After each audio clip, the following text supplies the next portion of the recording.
Whenever you're ready, Terry. In compliance with the Open Public Meetings Act, this is a regular scheduled meeting pursuant to a resolution adopted on January 2nd, 2018. Meeting notice published in the Hunterdon County Democrat issue of January 11th, 2018. Copy of the agenda for this meeting is forwarded to the Hunterdon County Democrat, Times of Trenton, Star Ledger, Courier News, posted on the bulletin board, and filed in the clerk's office on August 7th, 2018. Please stand for the Pledge of Allegiance. I pledge allegiance to the flag of the United States of America and to the republic for which it stands, one nation, under God, indivisible, with liberty and justice for all.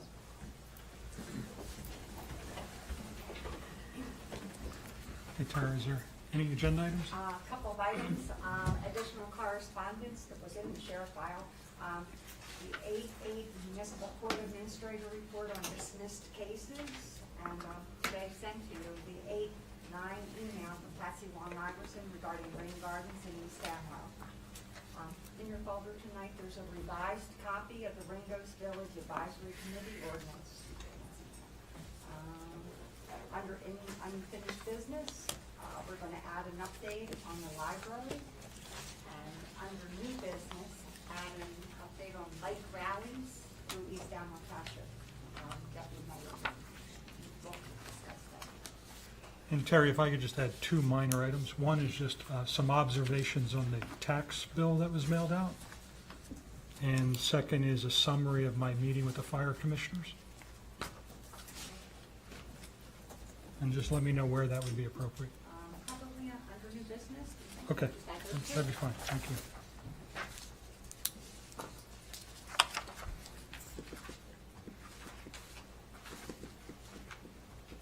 Okay. Okay, announcements. East Amwell Recreation Committee's Friday night in the park will be held on August 17th from 5 p.m. till dark. The Hunterdon County 4-H Fair will be held from August 22nd to the 26th at the fairgrounds on Route 179. See the website, hunterdoncountyfair.com, for further information. The municipal offices will be closed on Monday, September 3rd, 2018 for Labor Day. And I have two additional announcements. One is that the Amwell Valley Fire Company will be holding its second annual Beef and Beer event on Saturday, September 8th, from 4 to 9 p.m., rain or shine. We were there last year. It's a lot of fun. There's an invitation here if anybody wants to see it, and they'll have them going around with signs. And lastly, just a special announcement. A resident of East Amwell, who's also a member of the planning board, Mr. Joe Nice, has gotten a book published. It's called Mary's Lament. It's a fictional novel set about the life of Mary about 30 years after the death of Jesus. Very interesting novel. It's been published.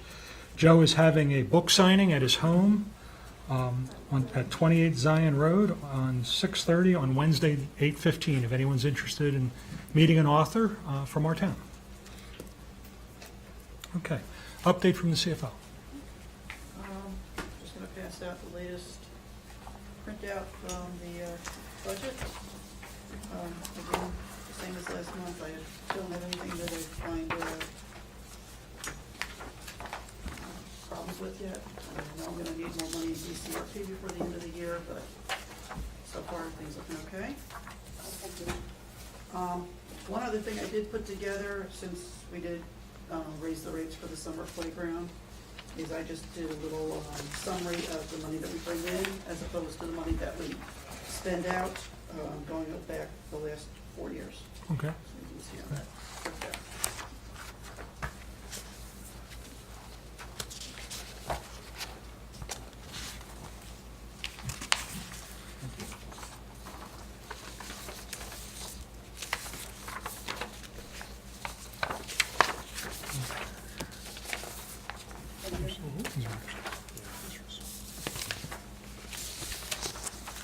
Why were our participants down from 61 to 65 in the prior 3 years to 45 this year? Other than the rate increase, I really don't know. Do you think the rate increase resulted in a 25% decline in the participants in the summer playground? Rick, that's on the agenda. Yeah, Kathy's gonna Oh, come in okay. shortly to speak Okay, about it, all so right, she might fine. have some Yeah, ideas. she's gonna give us an update, so why don't we That's defer fine. till then? Okay. Okay. And the next on my list is the update on the sick leave policy. I did meet with Kevin and David, but we've decided to hand it off to the labor attorney because it's just too complicated. Yes.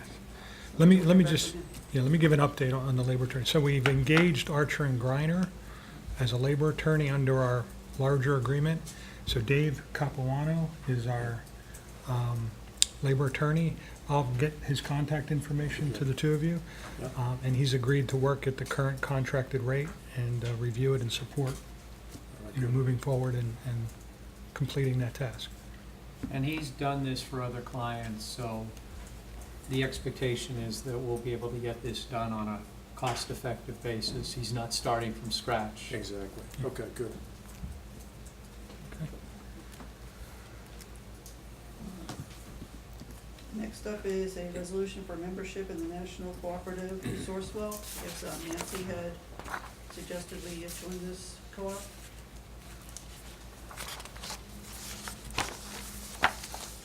Are we still members of the Middlesex County Co-op? So, Yes?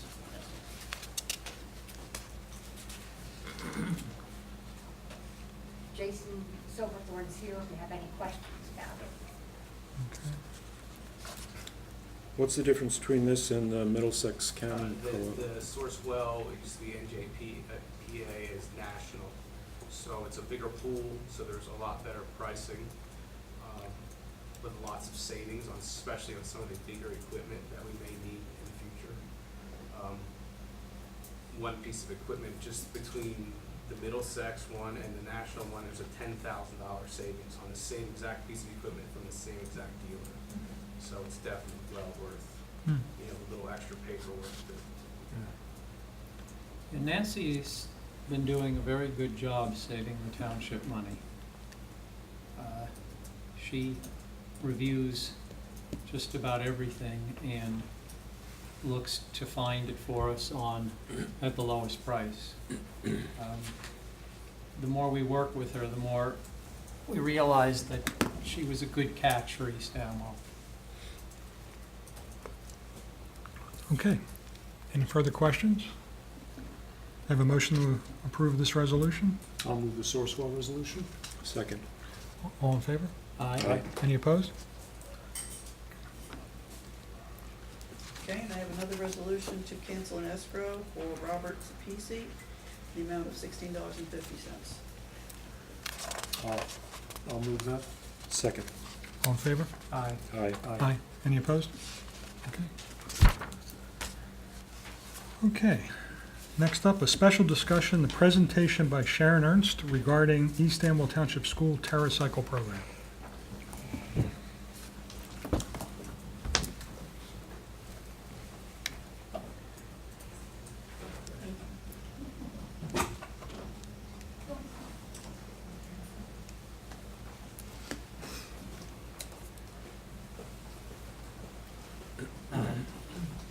Just to give you a little bit of background, I was reading The Democrat last week, and there was an article entitled "School Honored for Recycling Non-Recyclables."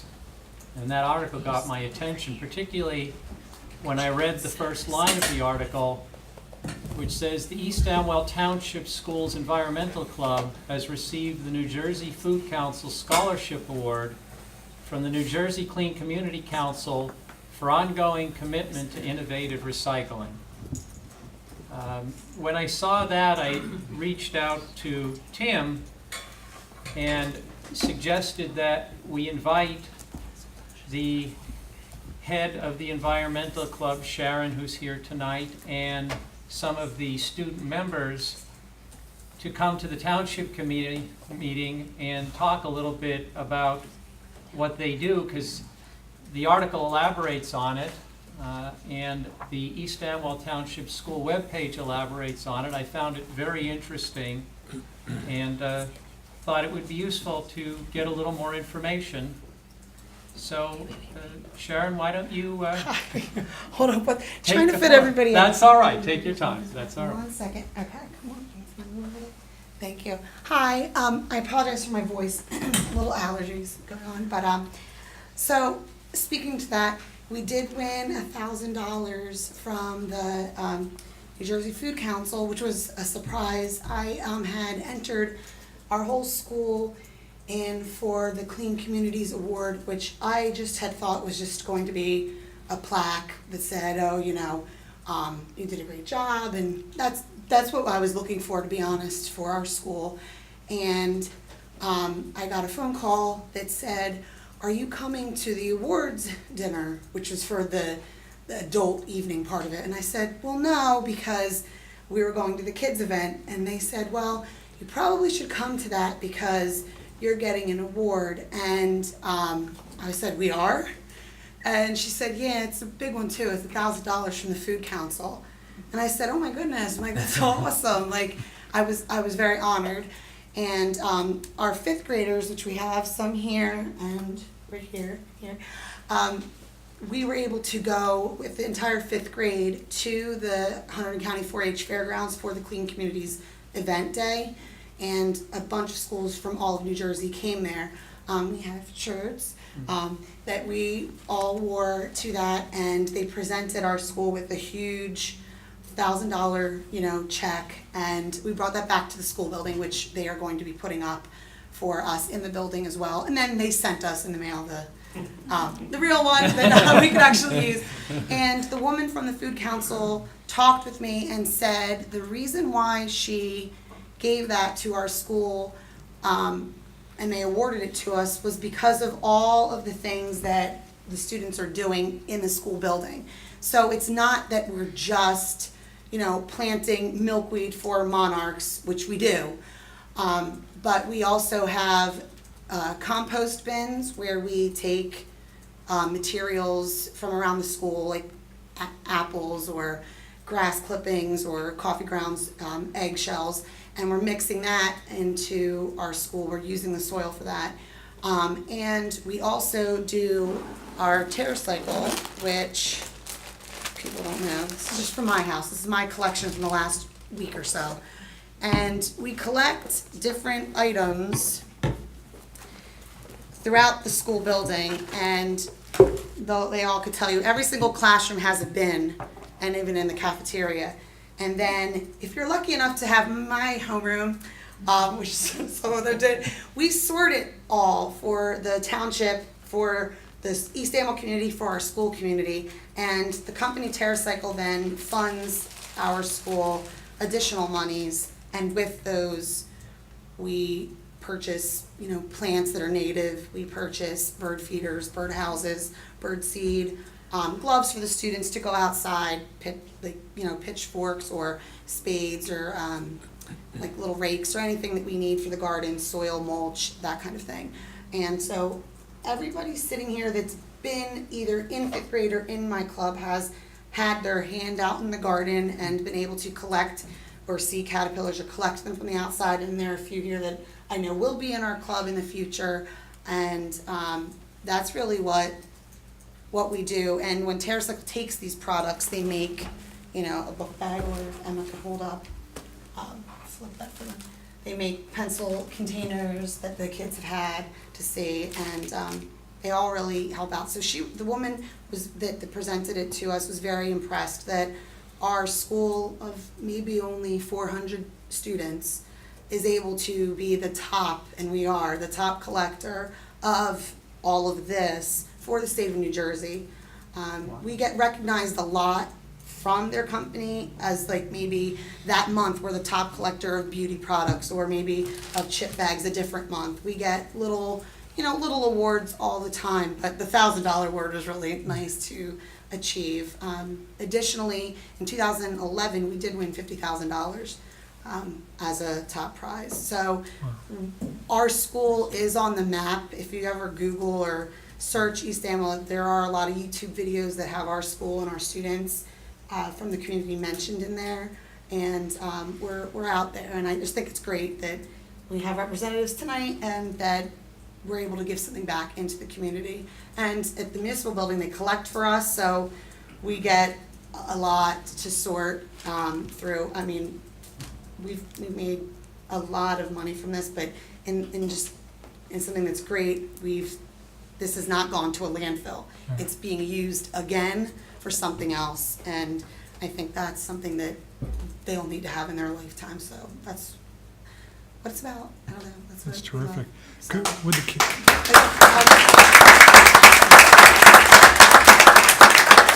So do you want me to go through the, Could we have them say their names, Sure. who they are, and what grade they're in? sure.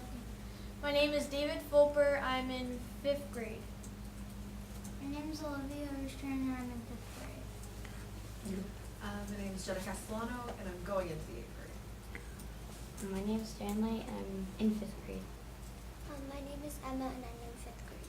My name is Sarah Castellano, and I'm in 2nd grade. My name's Ellie Production, and I'm in 3rd grade. My name's Emma Dabrowski, and I'm going to 8th grade. Thanks. Well, welcome. So, yeah. Is this your first meeting, first township meeting? It's very interesting. Sharon, could you just take a minute and tell us a little bit about the garden? Sure. We have roughly 15 to 17 different gardens at the school of all different sizes. There are some that you can see from the parking lot that are in the front of the building, and those have a variety of different plants that will attract this type of butterfly. This happens to be a black swallowtail or monarchs. They're just not in butterfly form yet, and a variety of others. So there's a lot of different what are called nectar plants. You know, your purple coneflowers or marigolds or zinnias that people pretty much know. And there are also milkweeds and parsley and fennel, which attract the butterflies to lay their eggs there. And that's in the front of the building. And when we designed those gardens, and that's been years past the students, we fill in now with different plants. It was just to make something look nice that was drought tolerant and that people would enjoy looking at from the outside of the building. Once you get into the building, there are courtyards, and the one that happens to be near my classroom is pretty large. It's maybe as big as this room or a little bit longer, and there are a lot of different gardens in there. One of them is just huge and has the stepping stones the kids can walk through. A variety of plants in there, like daffodils too in the spring, and so that one needs to be maintained to really look presentable. If you go past that, which some people can't see from the window, we have a bunch of what I would call square foot gardens that are really designed for kids to be able to get in and pull weeds out and look through them. They're more manageable for people who are smaller in stature to be able to go in and change things around. Every year, the 5th grade gets to design and pick which plants to put in near the greenhouse that we have, so they can do what I guess people are calling like farm to table. So I will bring in a bunch of different plants of tomatoes or zucchini or whatever. This year we did snap peas, sugar snap peas, which did a great job, so I will get more of those for next year. And I just bring in a bunch of different plants, and the students then will select in their classes which ones they want to put in the garden, and then they put those out. And throughout that end of that year, we harvest what we can, and that usually ends up being lettuce and sometimes kale, and then we'll make a big salad and the kids will get to eat it.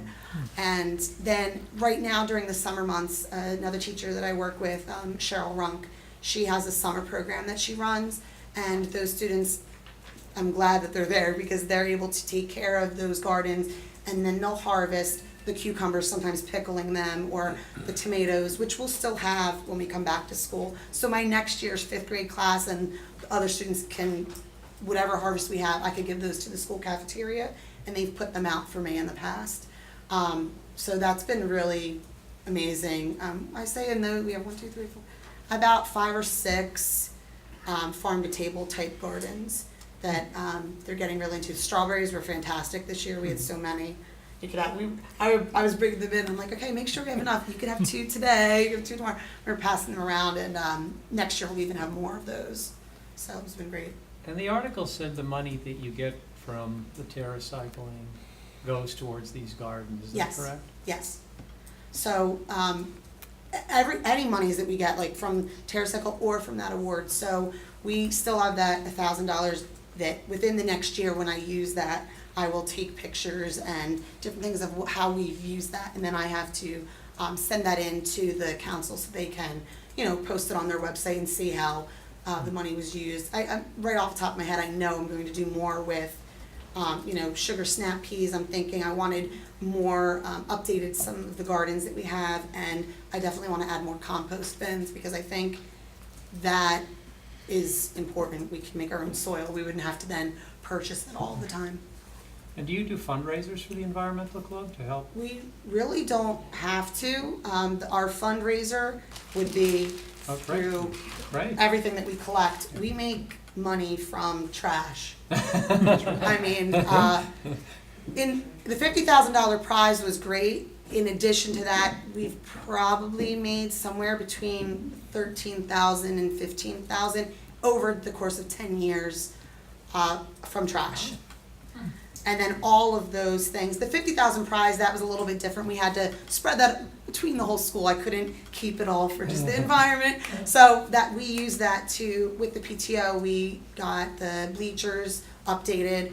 I know they received equipment for the musical component and things like that. So that prize was used all around, but most of the time when we do our collections of TerraCycle, we use it to buy things that we can use in our science programs and or for the environmental club, which meets after school on Wednesdays.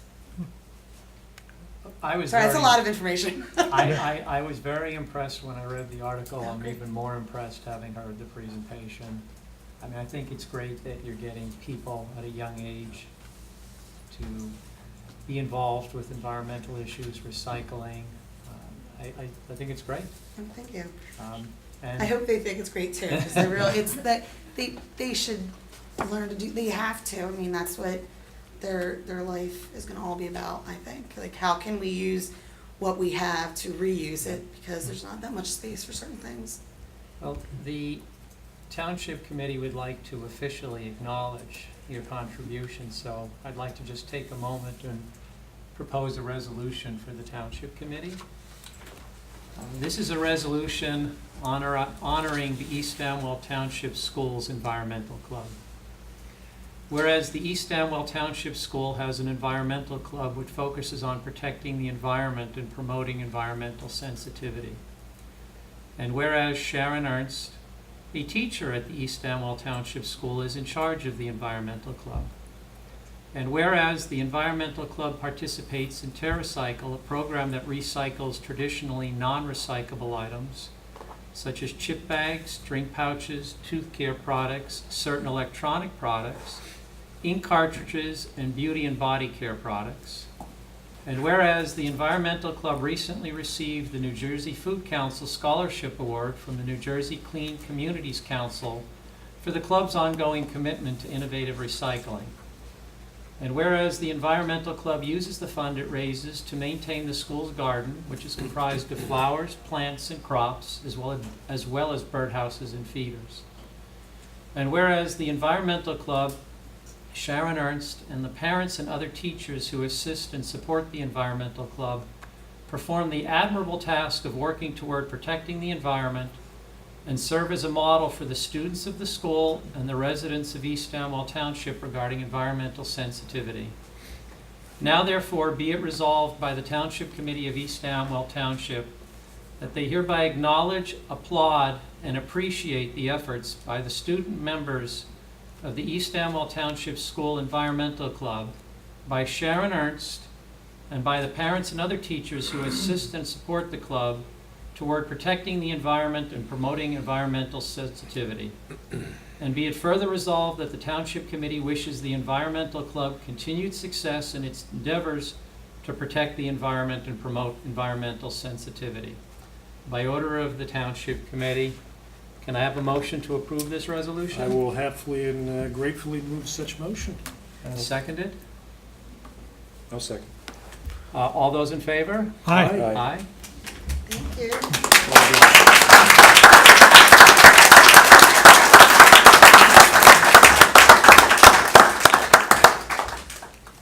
And if you will bear with us for another moment, I think we're all going to step outside. Oh, get out. Oh, you want me in the way? Okay. And then we do the kids. Okay. Let's get the kids' voices. Turn around. Hang on one moment, because it has the township seal on it. Don't block the kids. Get some little ones. Wait. That's a good idea. That's a good idea. You go there? Musical students. And I will just simply hold this here. Is that good? Yeah, that's good. Perfect. Awesome. Okay. Fantastic. If anyone could send them to me, Well, we will have a new webpage come October, and we can put this on the webpage as well. But this is for you. Thank you so much. That's so awesome. Should we step outside? Yes, we'll release. Out there? Yes. Okay, let's do it. Yes. This is the release of the butterfly. Yeah. Oh, yeah. So, if you have milkweed in your house or backyard or around, you will get these lovely, these are monarch caterpillars. I have about 125, I counted them this morning, at my house, and then I bring them in for the students in the fall. Not these, technically, it'll be their offspring that I bring in. But I need to do that in order to get enough and to have my students to be able to see them. And these are eastern black swallowtails, which will lay eggs on fennel, dill, or parsley, which are the easiest to get. They also lay on Queen Anne's lace, but no one really wants that in their garden. But these are from caterpillars that the students had in June. They were in my homeroom and in science class. We collected them from the outside gardens, and they emerged, and then they had young, and then these are their babies. But actually, we had 2 sets before that from last September that the students get to see. So there's a variety of males and females in here that will let go, and I'm sure they'll find their way back to the school. We've had about 100 that we have released in all different areas. Emma, if you could hold that for me for 1 second, that'd be awesome. David, could you just carry that bag for me? And you can carry that for me. Are we going to set an alarm off it? No. No, I just have to do it. Okay, good. It'll be a send off. We're Gonna gonna, go on the last. Oh, yeah, just we're gonna come come up out with for it? you. No, we can do that. I'm doing the film. You can just get stand by that down. Perfect. Thank you.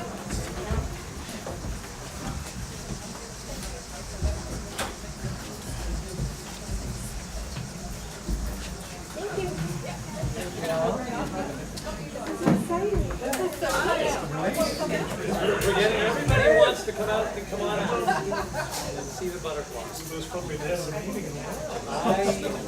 We gotta do this now. You want to have fun, bring the kids. Oh, sorry.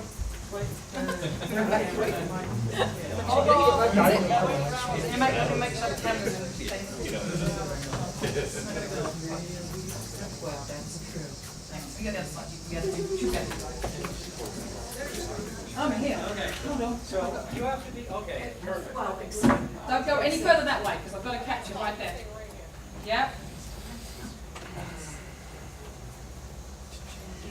Are they getting Tim to open it? With green face, she was tremendous in the organizing. Tim, they won't bite. These are rare.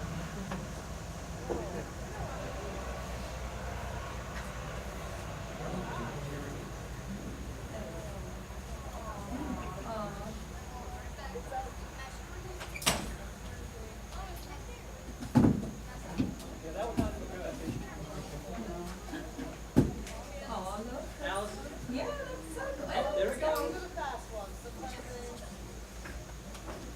Hey, Reggie likes you. They're beautiful. You gotta see them up close.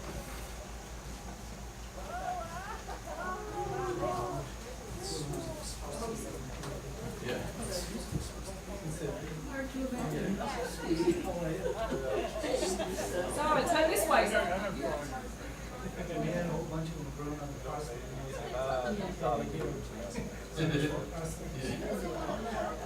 Two more. One on the roof.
Flat to a slight decline that comes back though. Yeah, it's true. Double U-turn.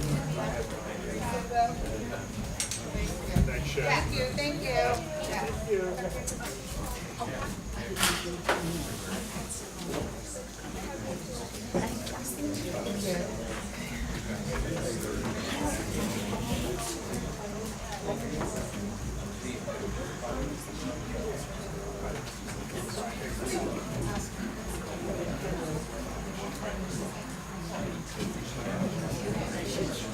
Good news.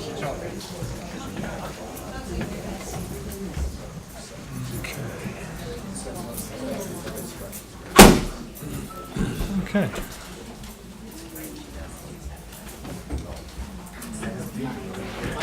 Say something? Just testing? Oh, go ahead.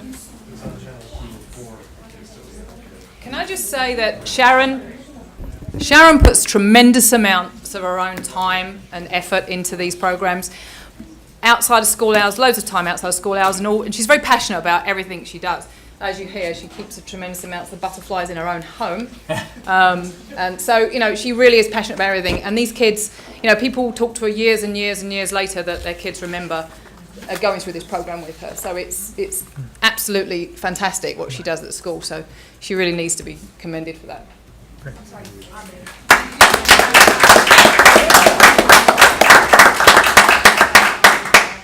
I didn't identify myself. Alison Castellano. That's my address. 9 Pole Court. Now, the most interesting part of the program is over. It's only downhill. Actually, I'm excited to hear from Steve Souza, who's next on the agenda. An update on Stormwater 319H grant. We come with handouts too. Butterflies? That great. That's a tough one to It beat. is a tough That's a act. real tough act to follow. But good evening. Terry will pass those out. So I'm Steve Souza. Majority of you know me. Resident, live on 20 Iron Horse Drive. Founder of Princeton Hydro here in town. With me is Dr. Jack Sospansky. So we're here tonight just to sort of spur the town on. You've got, I think, Margaret, correct me if I'm wrong, but I think we're still sitting on about 100,000, 150, 200,000 in grant money. And we'd like to conduct some more projects. So I trust some of you have been over to Clausen Park and have seen what was accomplished with some of that grant money. Just to bring you up to speed, those handouts that you have are the plan sets that illustrate the rain gardens 1 and 2, the wildflower meadow that was planted over a portion of the pipeline, and then the renovated basin number 2, which would be the more northerly basin. The one that was done by Rutgers, we're not touching that. That's in really good shape. And though it's not blooming quite as vigorously as, the one that we planted, but at the same time, it's doing a really good job. So, as Margaret confirmed, there's a fair amount of grant money. We had a number of additional projects that were basically put out on the table as potential projects that could be conducted. One of them was another rain garden over at the school, a rain garden here at the municipal building. We have some opportunity again at Clausen Park. There's a couple of other drainage problems that I'm sure Jason can tell you about that I think we could correct with some low intensity, kind of like soft touch bioswales, so similar to what we did there previously. What I'd like to do is kind of steer away from any projects that may require DEP permits. Not that we have anything opposed to DEP, but typically it's now what we're finding is that we're, even for like restoration projects of this nature, we've got about a 3-month to 4-month, even sometimes as much as 6-month permit delay. And we're running out of time. So we'd like to try to do some projects that are what I would call easy lift, no permits, except for the county soil conservation permit, which is pretty easy to get. But, we're here sort of like to stimulate more interest and get you to spend the money that was given to the town, really. Remember, there's no match for this, so there's nothing coming out of township pocket, and it's there to benefit the community.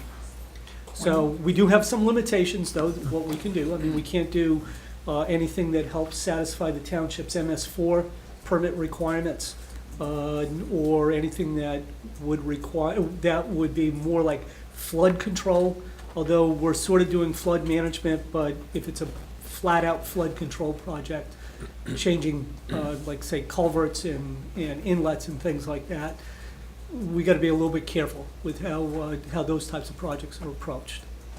What do you mean we're running out of time? The grant, I believe, expires the end of next summer, if I'm not mistaken, something like that. I'm not sure. Okay. So I think we've got about a year left on the grant. And can we go beyond Clausen Park, or are we limited Oh, to yes. Clausen Park? No, anywhere within the township, on township property. There was a, like I said, we had a project that was promoted for the school. You can take a look at that as well. I'm not sure if there's some issues with, township working on Board of Education properties or whatever, but any site within the township, it needs to be in the Back Brook watershed, though. That's the only caveat. So, which is majority of the township. Anything from the Sarowland Mountain north would essentially be within the Back Brook watershed. So the scope of work that was originally defined in the grant is pretty much done? Is that, have you fixed? The have you major done all- projects, Okay. yes. Have you addressed the drainage issue onto Iron Horse, that house? That was done independently Okay. by the township, and yes, that was taken care of, and that's Okay. doing a great job. Okay. Yeah, I would think after the rains we've had this spring and recently, Yeah. we would know it if it wasn't, right? You would know, for sure. Steve, And how it's been very impressive. If you've gone over there, like even in the winter, I took pictures of how quickly the basins filled and how quickly they discharged. And they're working phenomenally. Steve, I know that there was a target along the ball fields here, Yes. that side. Now, I know that we're not actively playing ball as much as we Mhm. had. However, was that ever addressed? I went out with Jason to take a look at that, and that's a potential project, but it will likely require a flood hazard permit. We could take another look at that and, have that as a potential project, and I can take a quick look at if there's any regulatory constraints, or we could design it to minimize any regulatory constraints. But working within that stream channel is a problem from a Yeah. permitting standpoint. If you could look at that, I know that baseball isn't active. The Mhm. team is sort of quiesced, but it's possible it could become active again. Yep. And Okay. these fields may be used, so it'd be good to take a look at. Just to- Yeah, absolutely. I can go back out there with Jason and take a look at it. Are there any other projects in the township that are on your radar? We were trying to stay fairly close to the municipal building so that there would be, good public outreach and PR for the township. I haven't looked at other sites, but we are open to that. So any of the other municipal owned lands, we could take a look at what's happening there. But it has to be municipal-owned lands. It doesn't necessarily have to be, but again, it's easier. Okay. DEP will, they have to review any project that we propose, and if it's on private land, they're gonna require an easement for maintenance. If it's on municipal land, then you'll go into like a maintenance agreement with DEP, so it's much easier if it's on municipal property.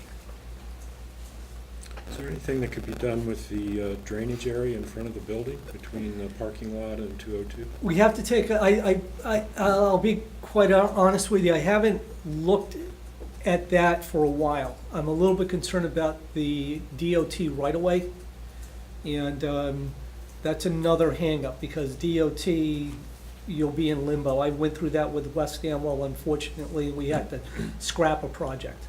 Okay. So even though it may be an improvement that is helpful to DOT, they're, Right. it's like pushing a string up a hill. It's really difficult. But we can take another look at that. There may be things that are on township property that could be done to address some of those issues there. And in order to avoid losing grant money, does the project have to be completed by next summer? More than likely, DEP has kind of like pushed back from offering extensions. It's something that we could approach them on if we had some projects that were in the hopper and ready to go, and we wanted to maybe have a 6-month extension or a 12-month extension, but they've sort of like pulled back on that recently. So then realistically, to hit that target, we have to have our projects ready to launch no later than when the weather breaks after this Correct. winter. Right. So they could be designed, and passed around through township committee for township approval. DEP has been really good in terms of approving projects, so I don't expect a problem with that unless there's a permit that's needed. But yes, we could have a project designed and implemented come March or April. So it seems to me that we have to kick this up the priorities list. Yeah. And I don't know if that's assigning a couple people to take the lead and work on targeting projects, but we're running out of time. We should kick this up the priorities list. Yeah, I'd suggest Steve and Jason propose what you think are the top projects that would get the best benefit, Yeah, and then bring that back to the township committee. And we could be back in a month, to I next meeting. think let's do that, Okay, because next summer is gonna be here before we know it. right. Let's do that. We have a little bit of work that we would like to do in the 2 rain gardens. There's some invasives that have gotten in there and they need to be dealt with. But that's gonna be minimal. You're probably talking like $5,000 in additional plant material. It's not gonna be a lot. But yeah, I can meet with Jason. We can get together via email tomorrow or whatever and set up a date to walk some sites. And then maybe, once you have those sites, we can do a township committee walk also. Yeah. And get this going. that Yeah, sounds we good. could quickly develop concept, distribute that to you, Tim, by email, and then that could be distributed to, township committee, and then pick a date, a time, and we could do a quick site walk. Great. Let's do it. I think it's a good plan. Sounds good. I mean, Steve, like Rain Garden 1, what was the cost on something like this? Is it possible that the funding is sufficient to maybe even do a couple of programs, yeah? Yeah, those two rain gardens came in a little bit costly. They were much higher than what I thought. They were about like 30,000 apiece. Okay. There was some under drain work that needed to be done, and we had to do, the contractor needed to do some head wall improvements. Yeah, I would say typically they run between about 15 to 30 was really on the high It's an side. extreme one, but that's Yeah. okay. Yeah. Worst case, good. And these were the Eagle Scout project, right, that you're talking about? Correct. Those were planted by the Eagle Scouts, and that was a great effort. Kids came out and they watered the plants for the first year, and it worked out really, really well. Sounds Well, great. that's fine. So we'll see you back here next Yeah. month? Yes. We'll put Okay. you on the agenda, Terry, to put them on the agenda for next month's meeting. Okay. Well, thank you. Thank Thanks you very very much for much. your time. All right. Appreciate it.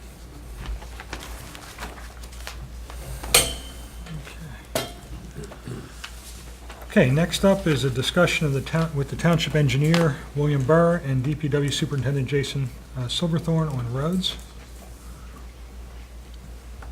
Hello. Hello there.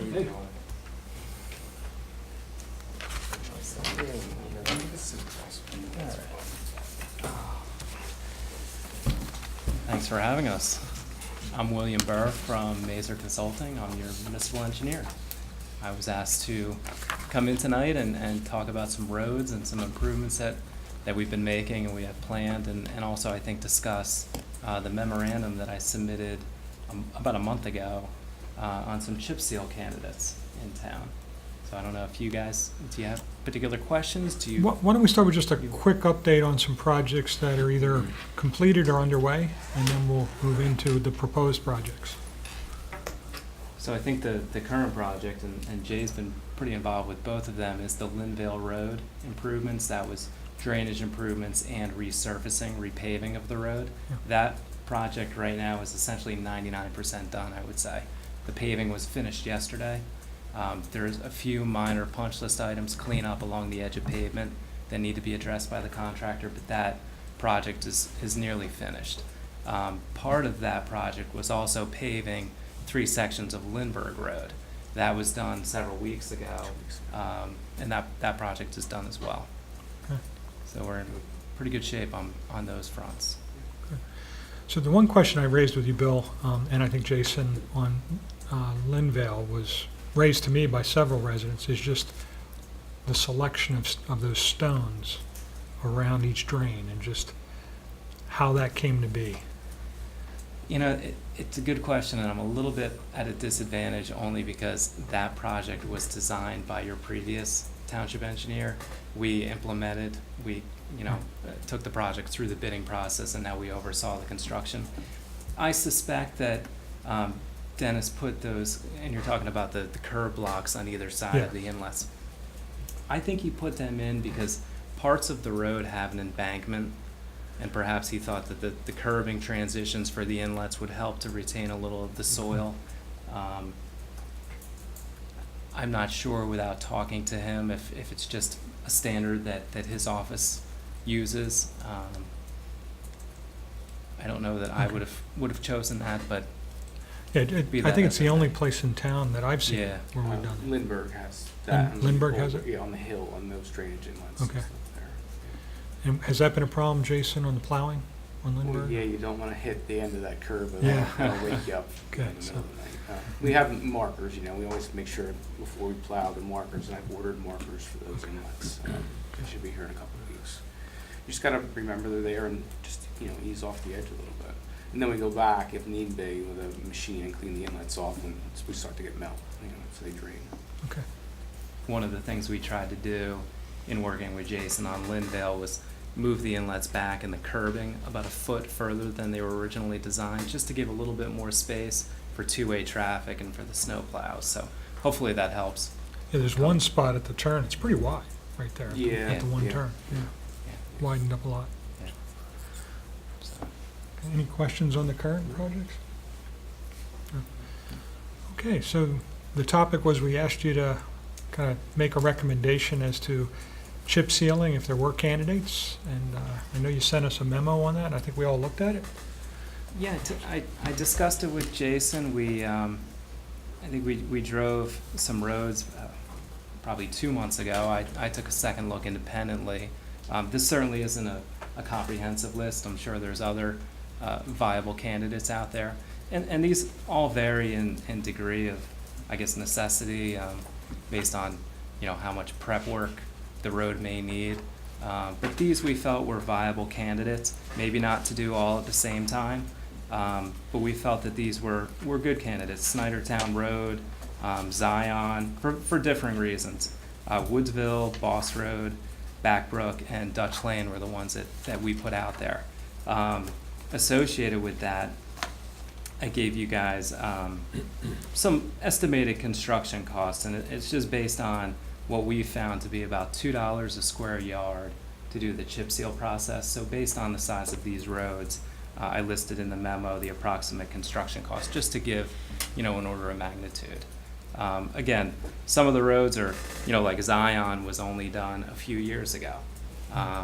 There's some folks in the industry that suggest that you should seal coat a newly paved road sooner than later, just to prevent oxidation or the road from starting to fail.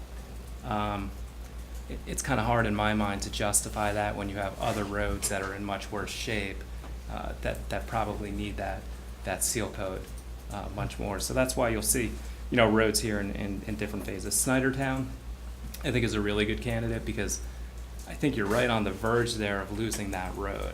There's the edge work that needs to be done. The edges of the road in several places are starting to show signs of failure. The center line of Snydertown in some places is starting to peel apart. So with some prep work, I think that really is a good candidate, if not this year, certainly next year, to take care of. You have other roads in here, Boss Road, Backbrook, Dutch Lane. Right now, they're in pretty good shape. But the longer they go unattended, they're just going to continue to deteriorate. So it's sort of a pros and cons. You're kind of weighing, the cost of these things, how much we can budget towards sealing them. But ultimately, the chip seal does work. It's a preventative maintenance technique that industry wide says that it could buy you at least 5 years of useful life on the road surface. Brand new road, if you mill and resurface a road, you're looking at maybe 15 to 20 years, depending on the amount of traffic, where the road is located. A fully reconstructed road might be 25 years. So to buy yourself 5 years of useful life by chip sealing it, I think it's a wise thing to do. It's just, where do you start? So on Woodsville Road, I know that's a detour right now for the bridge project, so it's probably getting a lot more traffic than it had. Yep. I would think maybe we want to wait till that project's over and see what its status is. I would agree. I think what we should do is, whether it's Jason or someone from my office, we take some photographs of the existing condition of that road, really have a good catalog of how it exists now, see what condition it's in after all the traffic from the detour, and if it has deteriorated, maybe go to DOT and see what we can do there in the way of funding. But at the least, know what condition it's in now, so that if we do need to, if it's as simple as chip sealing it next year, well, maybe that's what we do, but we need to know what condition it's in now, so that we have a baseline. Yeah. Do we get any meaningful volume discount? In other words, if we did multiple roads rather than one at one time, will we see a meaningful discount in what we pay? For the chip seal? Yes. I believe you would. 5%, 10%, 20%? It's kind of hard to say, to be honest with you. It depends what avenue you use to execute the work. So if you were to use the Hunterdon County program, you're going to have a set fee no matter if you do one road or 10 roads. If you use the Morris County Co-op, which is a cooperative pricing council that has a chip seal component, unit price is set no matter how much or how little you do. If you were to publicly bid the work yourselves, put a little bid spec together and publicly bid it, and then you have a competitive bid, that's when I would say the higher volume or higher footage of road you do the lower your unit prices are gonna be. And But what it's hard would to we give you a do? percentage. Would we likely go down that road and go out for competitive bids? I would like to see it that way, depending on the contractor for Morris County. I don't believe they pre-treat the stone, correct? For Morris County, they do not. Yeah, so that, when you pre-treat, that eliminates all the dust and a lot of the loose gravel after the thing, so that takes away some of the, complaints, especially with the dust and stuff. So I'd rather see us go out to bid. William can write a good spec, so we can get a quality contractor and we get the most and best job for our money.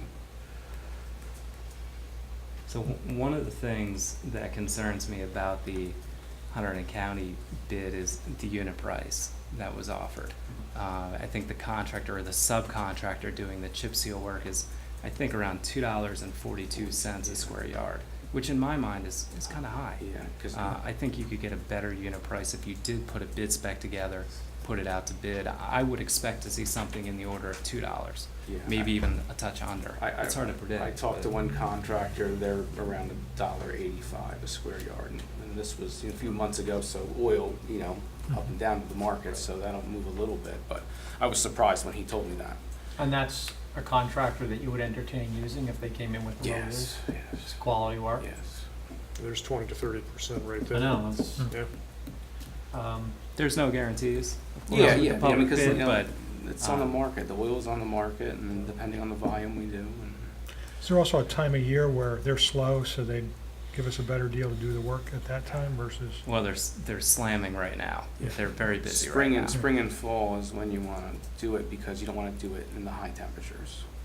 There's a slim margin time frame wise when you want to do this. Like Jason said, you don't necessarily want to do it in the heat of the summer because it's so hot and the oil is just. But the longer you wait is also not good. So you wouldn't want to be chip sealing after Halloween, say. You'd want to try to find that sweet spot Too somewhere cold. in that September time frame to try to get that done. or in the spring. Yeah. Or in the spring. And how Sure. long does the process typically take of going out for bids? Well, drafting up the specs, going out for bids, getting the bids, awarding the bids, and then getting the, in other words, if we wanted to do it in the spring, when would we have to pull the trigger? So the How many ben- months in advance? The benefit of the chip seal is there's really no design work that has to go into it, unlike, a road project like Linvale or a Ridge Road. So the bid spec itself would only take, say, a week to put together. Then you would advertise it in your local newspaper, let's just say the Hunterdon County Democrat, and you'd have to give a minimum of 10 days before you open bids, but typically we like to give a few more weeks. So let's just say a week to put the bid spec together, a week to advertise it in the paper. It's in the paper for a couple weeks, and then we would time it for one of your committee meetings. So we'd try to open bids, say a week before one of your committee meetings, to look through the bids and make a recommendation on our award. And then you would award it at a meeting.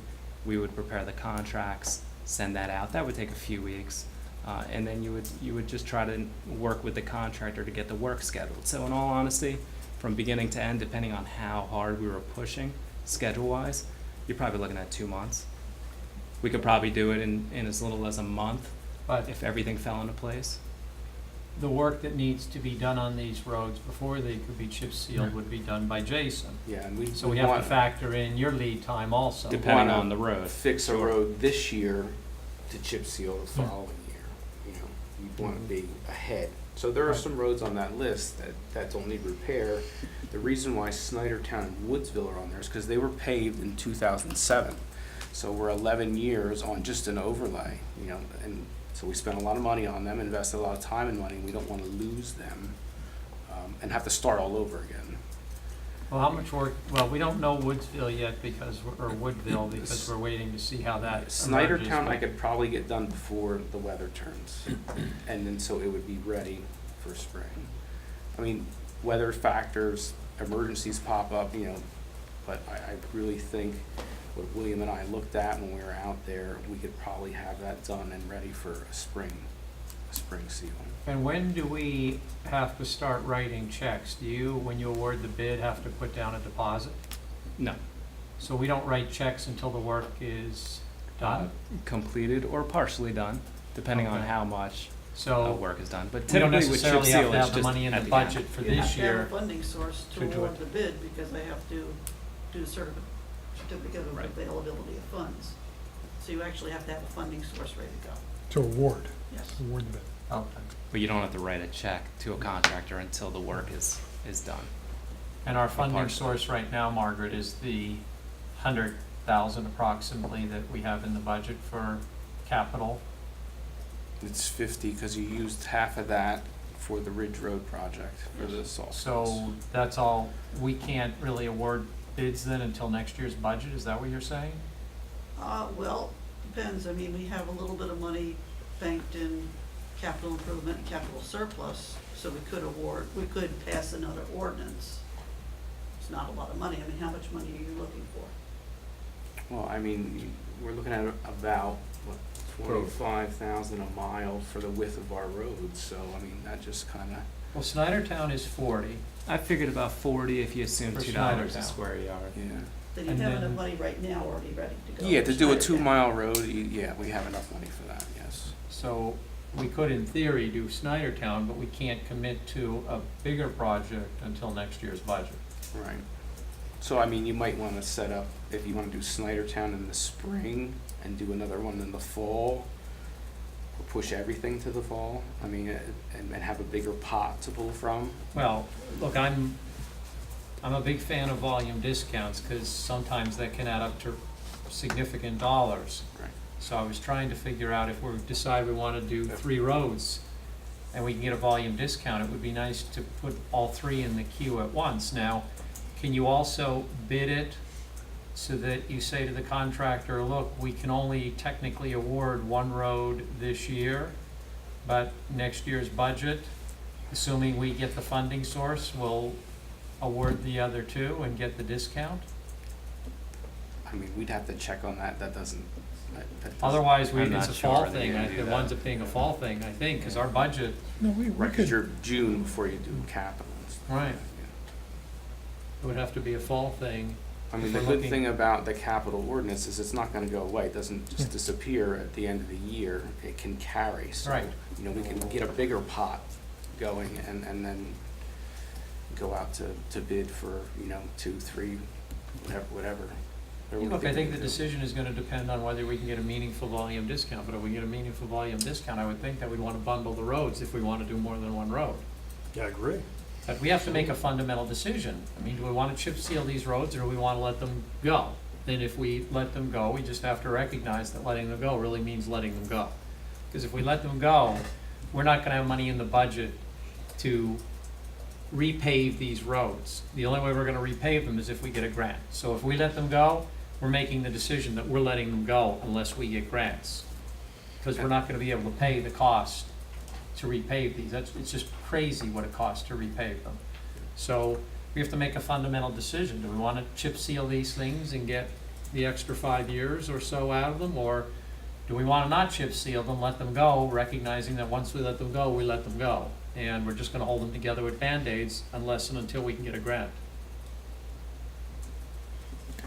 yeah, I think we ought to, based on what our current available funds is, go out to bid in a phased approach that says, first phase is what we have available, but spec out the others and let them respond, and then make a decision based on the responses. And make phase 1 whatever you recommend, whether it's Snydertown or, what was the other one? Well, look, before we start picking roads, I'd like to walk the roads and just look at them myself. So we ought to figure out some sort of priority, and then let's go walk the roads. Why don't we walk the roads and also ask some of the residents? I agree. What I mean, they feel about it. we should. We should talk to the people on those roads and see what they think about doing it. So let's take the list. We have 6 on the list. Well, 5, because we don't really know what's gonna happen with Woodville, but we have 5 on the list. Let's prioritize it. I assume this is not in order of priority? No. Okay, No, not Let- necessarily. Can you prioritize Sure. the Yeah. 5 or, I mean, put Woodville in the mix, but let's prioritize this. Sure. And then that'll also help us look at numbers, because they range anywhere from 11.6 to 61. So we could look at numbers, because it's possible that we could get more than one done in the fall, depending on where these things fall on the priority. We'll go walk them, we'll start knocking on some doors, talking to some residents, and see what people want to do.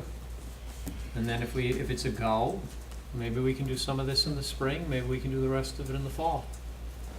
Okay.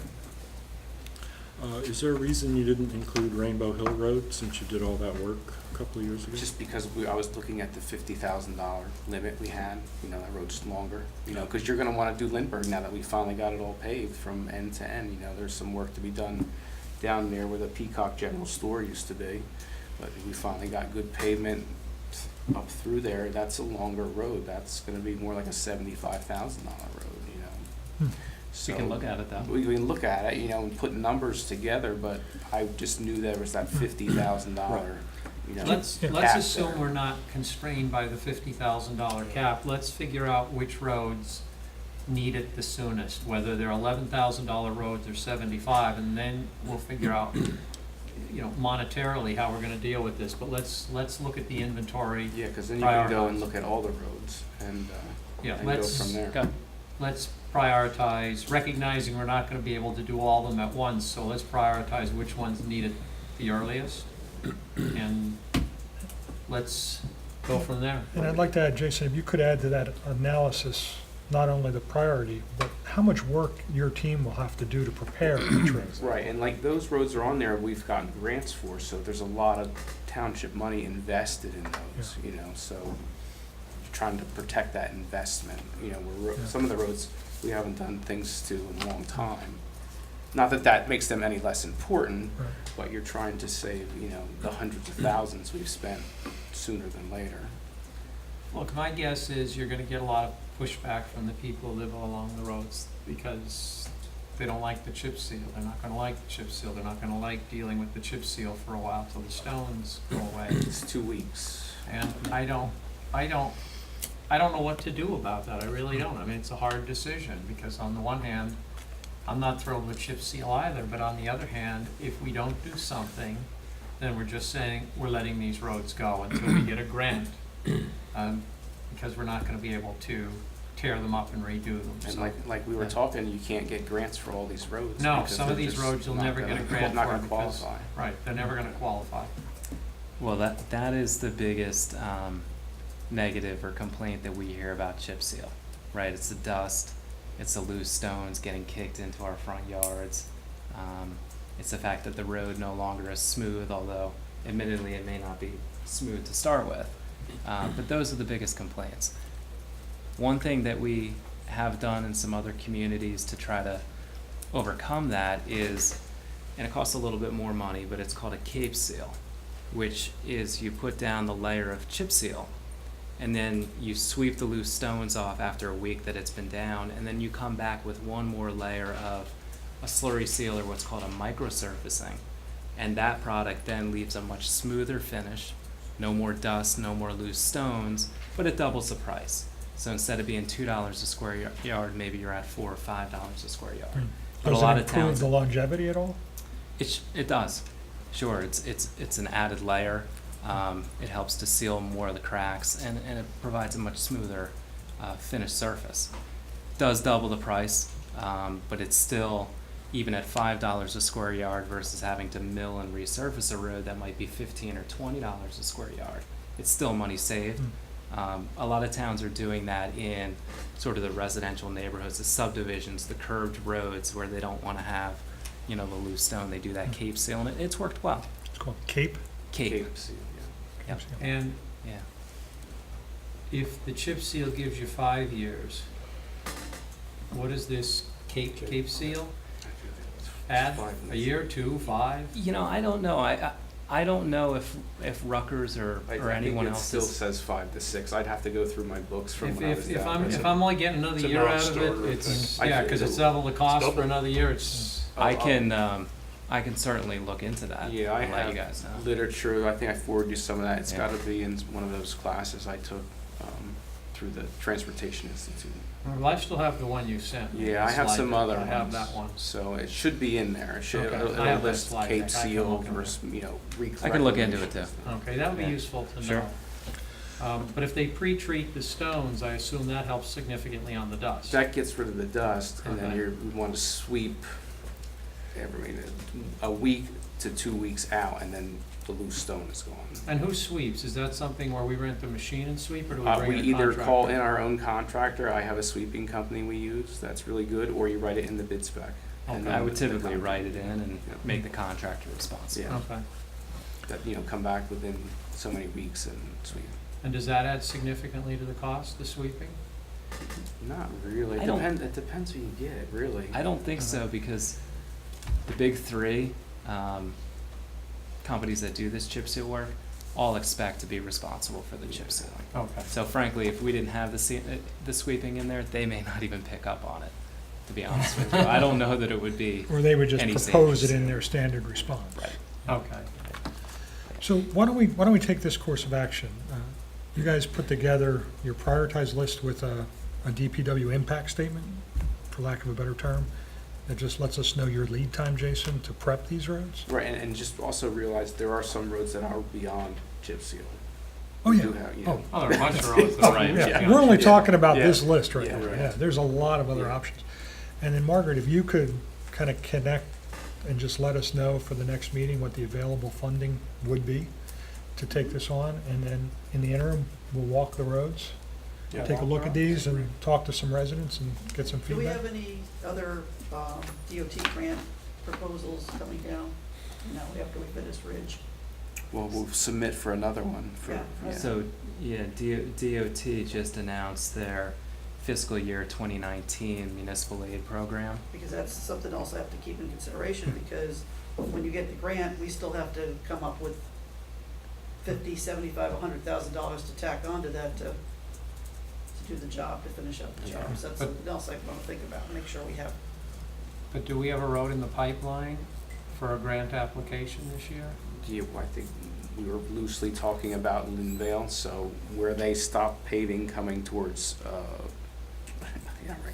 Orchard Road, where they stopped down to Rocktown to seal all that work we've done up. Yeah, that's a tough hill right there. That's Yeah. one of the ones that And that gets the Jason traffic mentioned. volume and the school buses and stuff like that we talked. And what about, I drove up Runyon Mill the other day from Orchard up to Mountain. Boy, it's falling apart fast too. And that wasn't too long ago, right? I mean, that was, No, we just did edge work there. Oh, that was just there the edge no- work, yeah. Yeah, there was no Okay. paving there. Now, what about Grabowski? And that doesn't get enough traffic, or? We'd have to put the trailer out there and get a count. I don't know if that meets all the criteria. We'd have to look into it. Because that's starting to, what do you call it, alligator or something, you guys? that Yeah, produce- the repaved section towards Boss Road, yes, is starting to alligator. But that is something, as long as the cracks aren't too big, that can be chip sealed, or this sealing That's equipment what I'm that we're really getting looking at, we can go out and do that ahead of time and then chip seal over top of that. I have that other machine coming the 23rd of this month to demo it out in Danbury with the 3-inch cracks. We'll be out there that day trying that, and they say that you can fill those cracks, those shrinkage cracks, with that material, and then chip seal over top of that. So we're gonna do it, and we'll see how it goes over the winter time. that's a good question. So roads like Danbury or Michael Way and those, I mean, how would chip seal resonate with those residents, do you think? I mean, going from what they have. Well, that's where they do a lot of cape sealing, is in the developments. Some towns, I've talked to the superintendent up in Reddington, they use a 1/4-inch stone instead of a 3/8-inch stone, but, we're talking with all the other towns with the superintendents, we just know you're gonna get a complaint, but when you look at the cost savings from chip sealing to going in and repaving, $25,000 a mile versus almost $100,000 a mile, a couple of complaints, it's tough when you have to make the decision based on the costs. I mean, sure, we'd like to go out and pave every road nice, I'm not suggesting pave them nice, I'm just suggesting the impression that it would make to, essentially it would be a downgrade. Well, I mean, it would repair the cracks, but it would present kind of as a downgrade in those roads, I would think. I mean, Or you could also shift from a chip seal product directly to a microsurfacing. If you didn't want to do the cape seal, which is double, you could do the microsurfacing, which is more like a fine grit mixed in with the emulsion. It doesn't have necessarily the same qualities that the chip seal does because you have the aggregate in there, but it seals up the cracks and it does help. But the biggest to thing in the extend life. developments we have is getting those big wide cracks yeah. fixed correctly, sealed correctly. And that's why I have this company come in and demoing these different machines so we can see, does it really work like they say? You know? When will we know the outcome of that? I mean, they'll do it, but then should we wait through the winter and see? Yeah, how- I would wait until springtime and see, does it shrink, does it Well, shrink the ones and we move? saw when we walked, they looked like they were holding up well. And that wasn't even the ideal type material for those size Those cracks. were holding up well. This is supposed to be like the latest and greatest technology for anything over an inch wide. So there's two different products, two different types of machines depending on the size of your cracks. Like the cracks we did in the driveway at the park, that machine was perfect for that. The ones in Danbury and some of the other developments are too big for that machine. Some of the ones we did with the other machine in Danbury, those cracks were really too big for that, but we tried it anyway just to see what happened.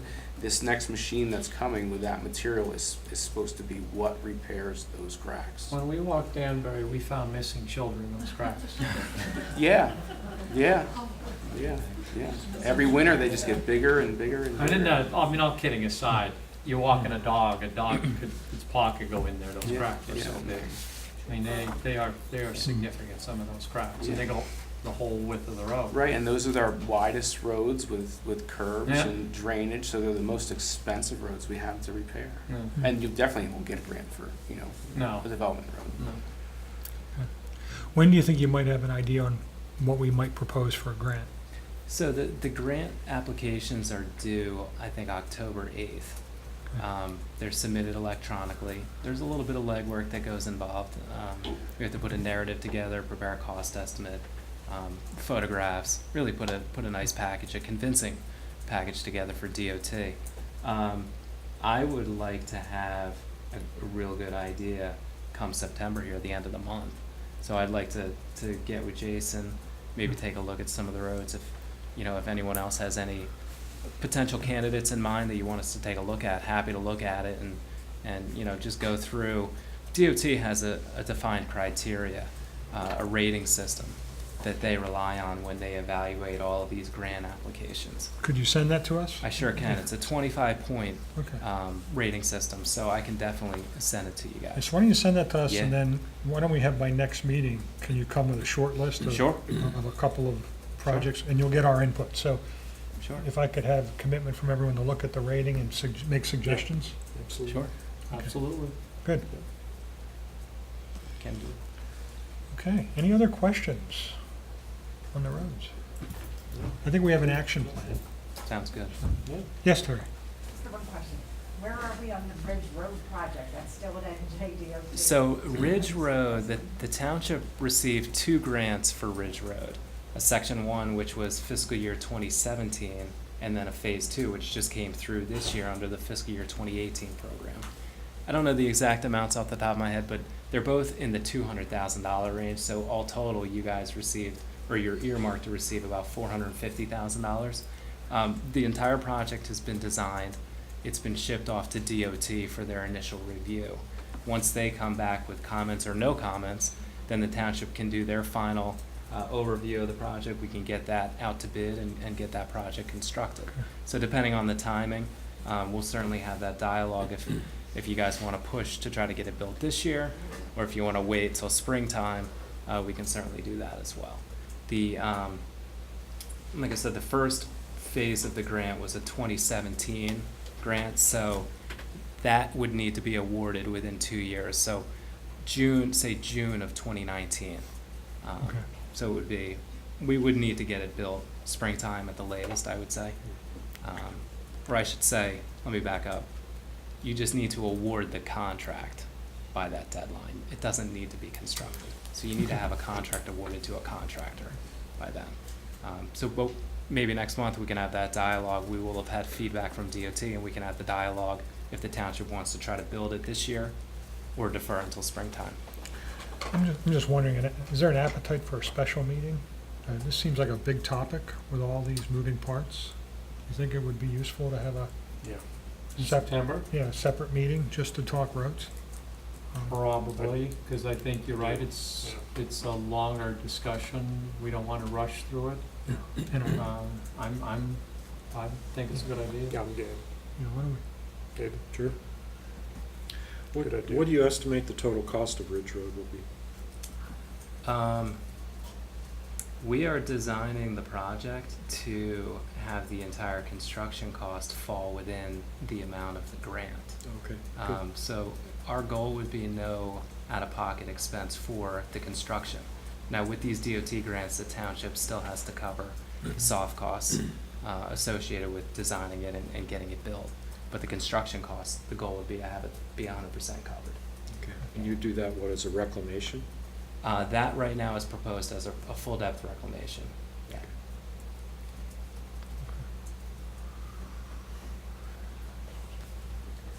so we've asked for a lot from you to come back by the next meeting. Maybe what we ought to do is set up a meeting just after the next meeting. So the second week of September, we'll have our regular meeting, and then third week, a special meeting, just to Want focus. see what things look like Would in that- September on the calendar. When is our regular meeting?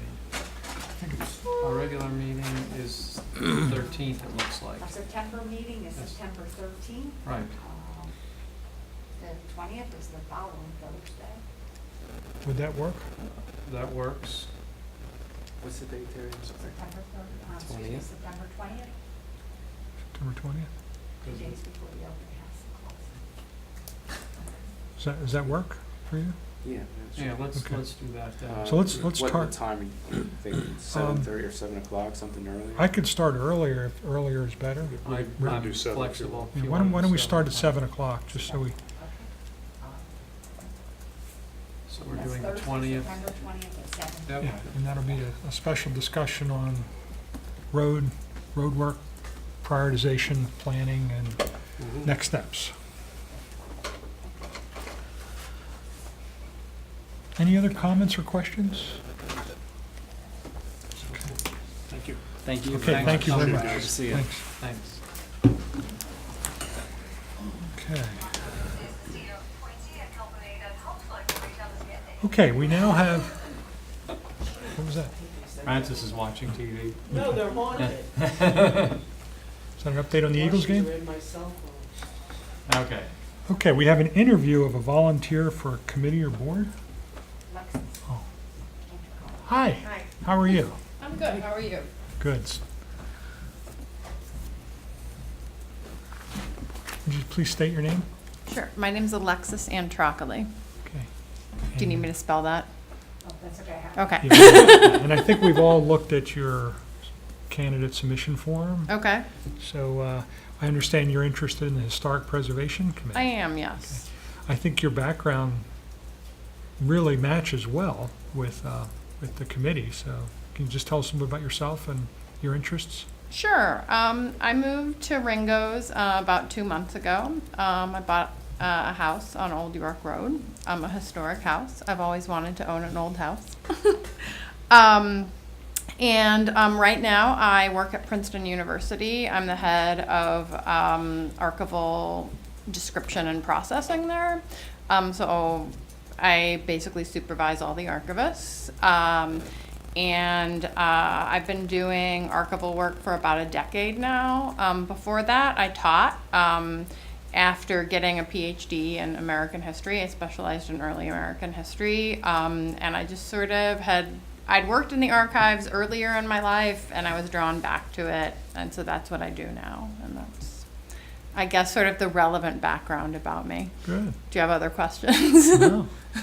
Well, I spoke to Jim Davidson, who said to me, "You have to vote her in." And the moment you do, I have plenty of work for her. So I I propose we vote now and just put this to bed. I don't see, I don't And thi- I'll just say that we have a resignation later, so we can just do that now, accept the resignation. of That's the one fine. person. That's fine. Jeff Keller, but Okay, well, is there any other comments or questions for the candidate? No, she seems Your perfect. background's fantastic.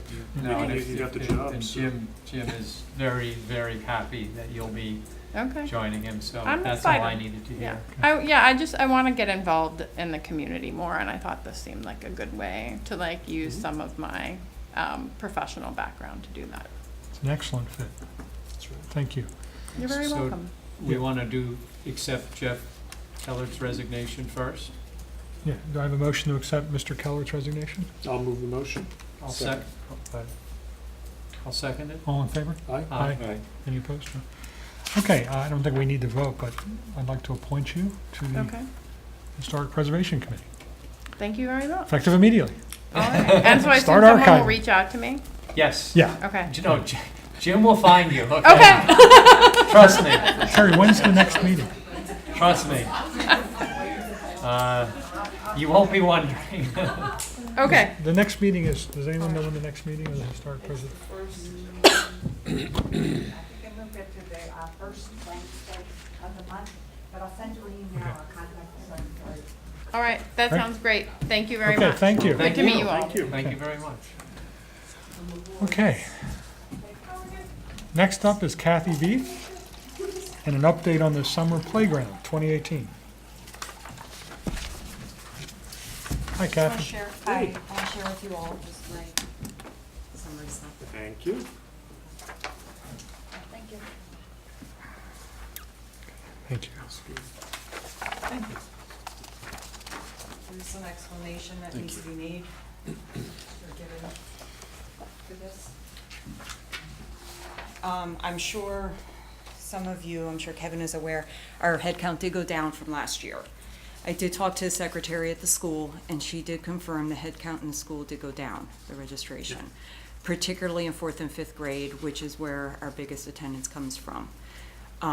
We did get, if you look on that first page, we did have 17 new children that joined this year over last year. Bunch of them were kindergarten, so our new people are checking out our program. I think that's a plus for the future.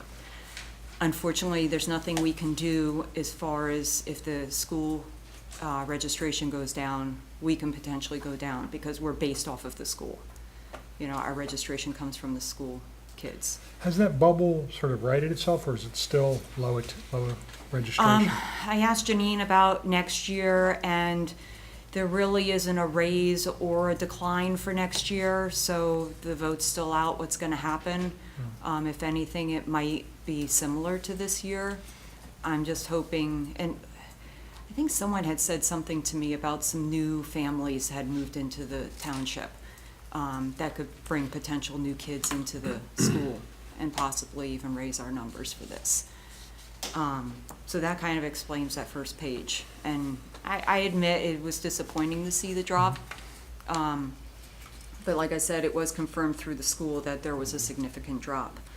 On the second page is just showing our weekly attendance to the program, which was fairly good. And the only drop we had was basically when drama camp was happening. And I do know one of our directors talked to Pam Biley, and there might be some work to try and work that out, so drama isn't the same time as playground, so we're not losing from each of the programs. So that might correct itself a little bit. And I know there were people who registered for drama and did not register for playground that have in the past.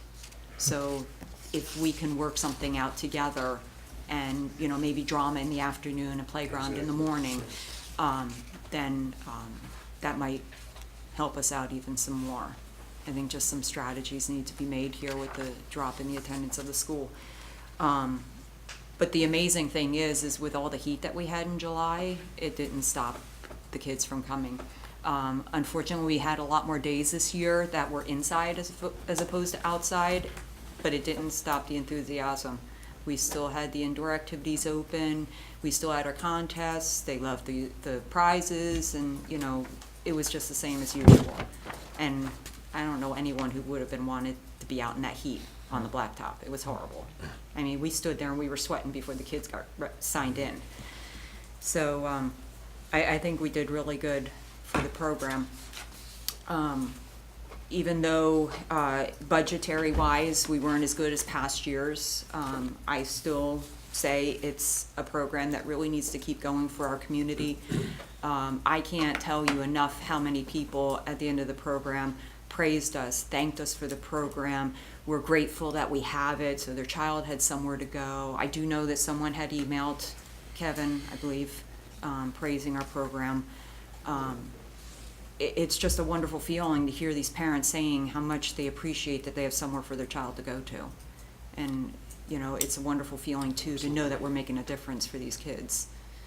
And may cost the township a little bit of money, but I think it's worth it in the long run. It keeps them away from the electronics and the TV and off the sofa, and they're with their friends, and they're doing what they should be doing. I can't even get my own kids to do that, you know? So. How'd the volunteering turn out, Kathy? Was that good? It turned out good. Yeah. We had my daughter Three as one volunteers, and yeah. one other gal. Okay. And they helped out, like when we had relays, they demonstrated instead of us having to run down and back. They helped a lot in the art room when the help was needed. They did a lot with the packing up, with the setting up, all that kind of stuff. So it worked really well. So you think you would continue that next year as well? I think we should. I think we should. It gives the kids, the older kids, a responsibility, keeps them off the sofa, and you know, allows them to be good role models to the younger kids. And I know East Amwell School, you know, has that a lot because they do interact, older kids with the younger kids with different programs. Yeah. And I always, as a parent, I always loved that, you know, because the younger ones aren't just, you know, being run over by the older kids. There's actually a learned respect between the ages. And that's the one thing I think is great with this program too, because the older kids find bonds even with the younger kids and vice versa. I mean, it's absolutely heartwarming to see, you know, a coming 7th grader hanging out with a 4th or 3rd grader, you know, playing and happy, holding hands, walking along, you know, whatever. That's just awesome to see that. Well, maybe it'll stimulate, you know, further participation in the future. It's the first time you ran it. Yep. Well, what I'd like to say is, Kathy, if we're looking at 45 participants next year, could we think about reducing the number of counselors? Because it seems to me that's a drop of 20 kids at the same 30% decline. Yeah, at the same number of counselors. You can consider it. My 2 cents on that is we have 5 areas of activity, okay? And this is the same reason I've given in the past. That person needs to use the facilities. Then they have to close that area because they can't leave the kids unattended. Yep. They would have to, if it's in the game room, they need to use the bathroom. They'd have to send all the kids to another area in order to use the facilities.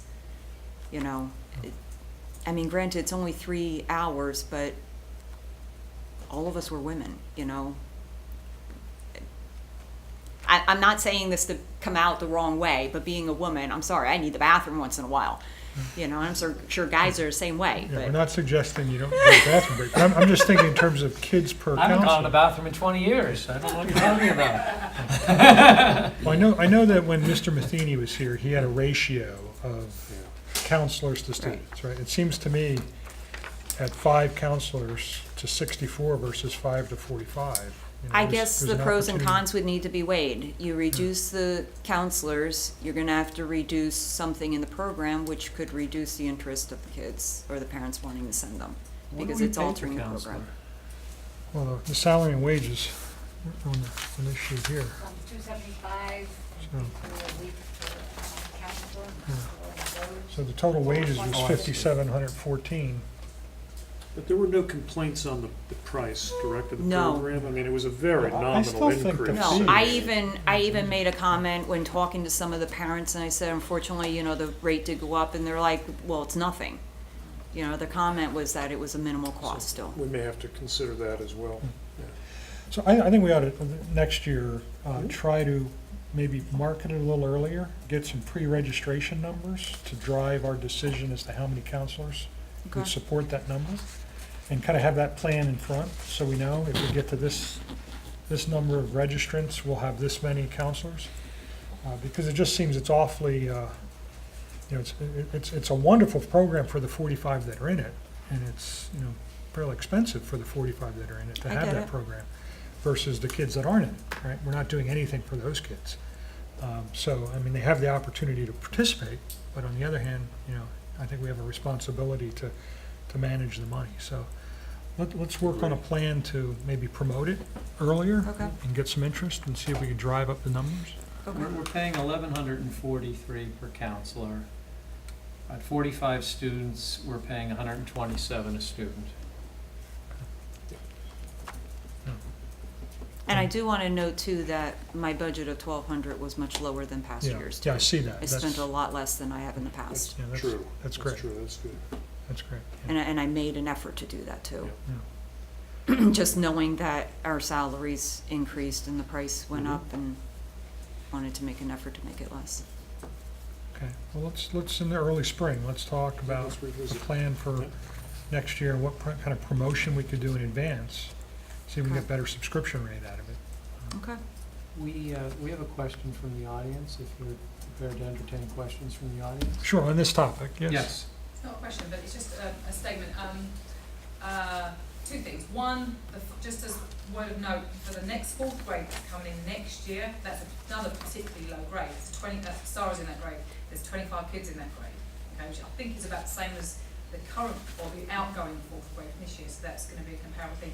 But Tara Zengel came to she's part of our rec committee, and she brought to the rec committee meeting last time a discussion about potentially, she's talked to the art teachers and about potentially setting up an afternoon session as well, which is art camp, sort of a different side of camps in the afternoon. She said she was prepared to stay for the bridging time and as a lunch period to give parents more of an all-day factor rather than just the 2 hours in the morning, which could make a big difference to a lot of people if they had more of like 5 hours they can leave their kids as opposed to 2 if they're working and such. So she brought that to the last rec committee meeting. That's obviously something everyone's got to talk about and how that can work and how we can make it interesting to do an afternoon session as well, an indoor session. So she said she spoke to Jen Stafford and whether they Yeah, Jen Stafford did talk to me, and she was saying that if something like that could be put together, that she could do, like we do a clay portion of our art,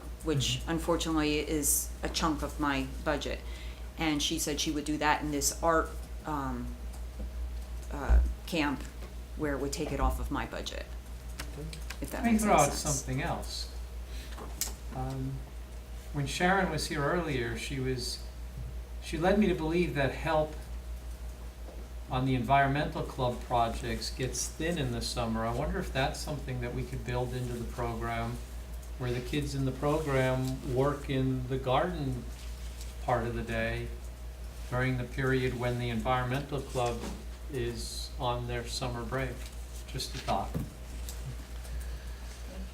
Well, I think there's a lot to consider. I think, I'd like to see, obviously, going in the opposite direction, better subscription and a lower cost per student to the township. So let's see if we could can do some promotion or revisit the labor model to make sure that it's a little bit better balanced. And I do feel that, based on talking to the secretary, knowing about the drama camp and so forth like that, that these numbers are basically result of those reasons and not for other reasons. At least that's the feedback I've gotten.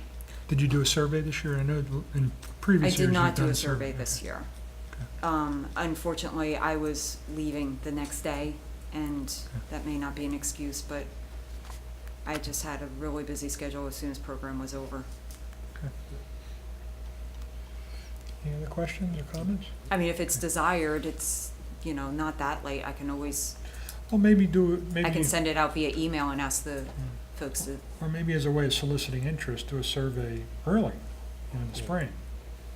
These are what we had on the agenda. Is there any That's a good suggestions idea. for agenda items or types of things? Would you go if we had this garden thing? Would you attend if it was afternoon? Well, or would it make a difference if it's 2 hours versus 4 or 5 hours? Exactly. There have been parents who have asked that they wished it was longer. I'm sure, I have no doubt. Not just No day, doubt. but more than July too. I- But Intuitively, it seems right that if it were longer, you're gonna have more participation. Okay. Sounds good. Thanks, Kathy. Thanks to you and the staff. I'm sure it was very enriching for the kids. Thank you, Kathy. Thank you. Okay, next is item 7. Standing committee reports. A is a Historic Preservation Committee. Okay. We've already covered the resignation, okay. We've already covered the appointment. Okay, Environmental Commission.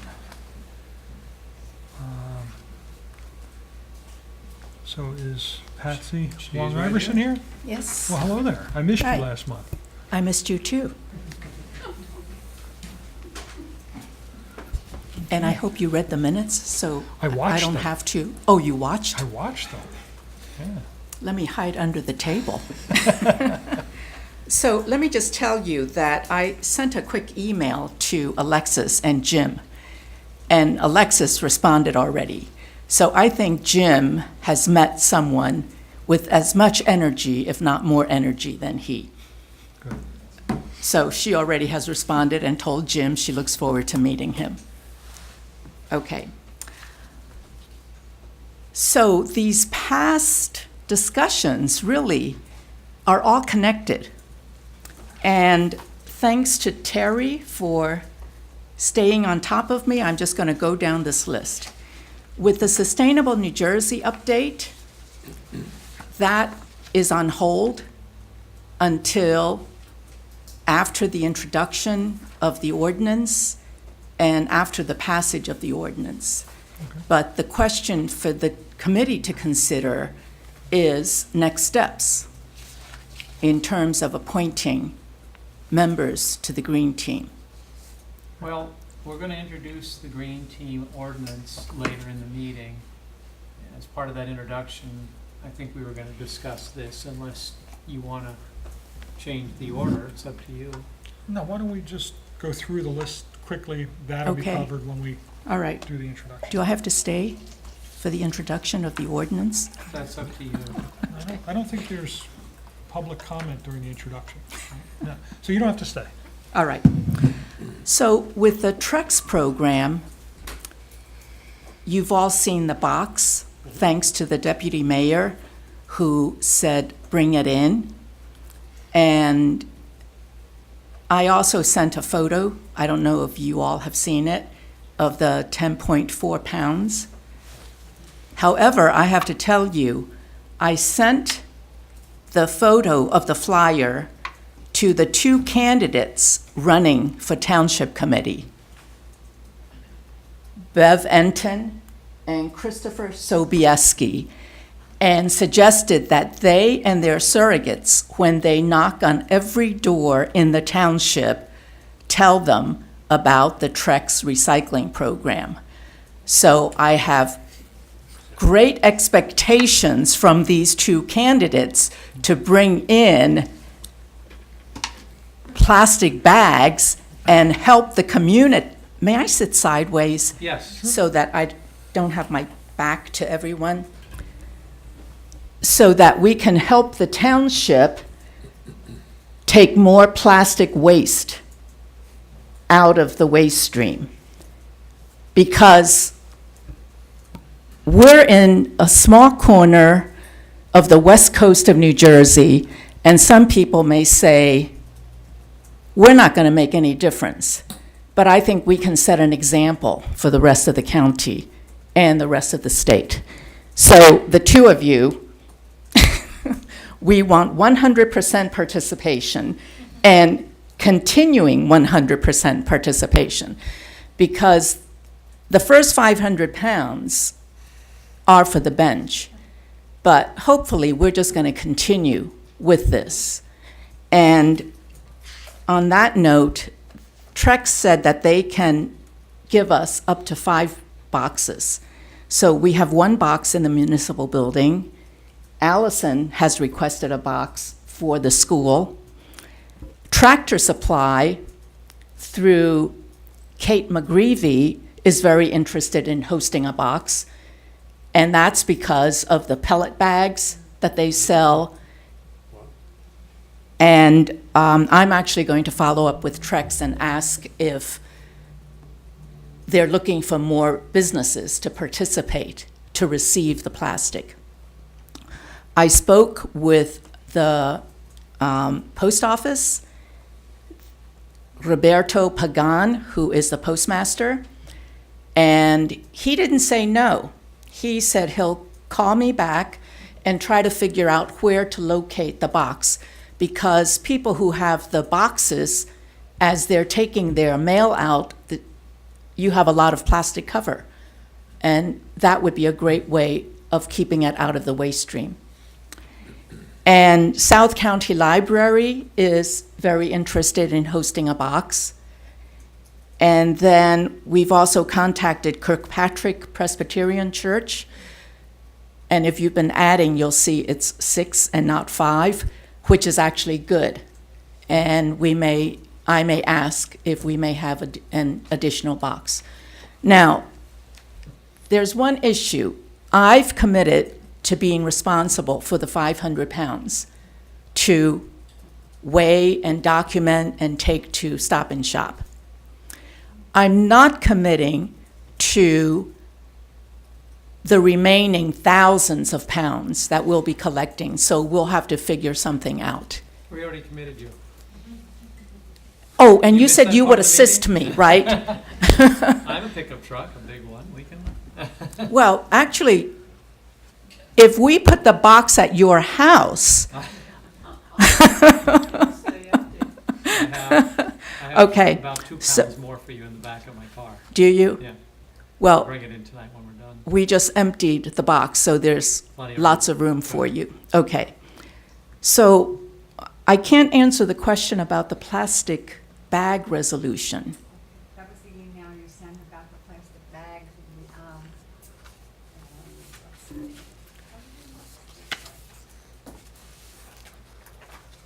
The gist of the resolution was that plastic bags are bad for the environment and we should adopt the resolution.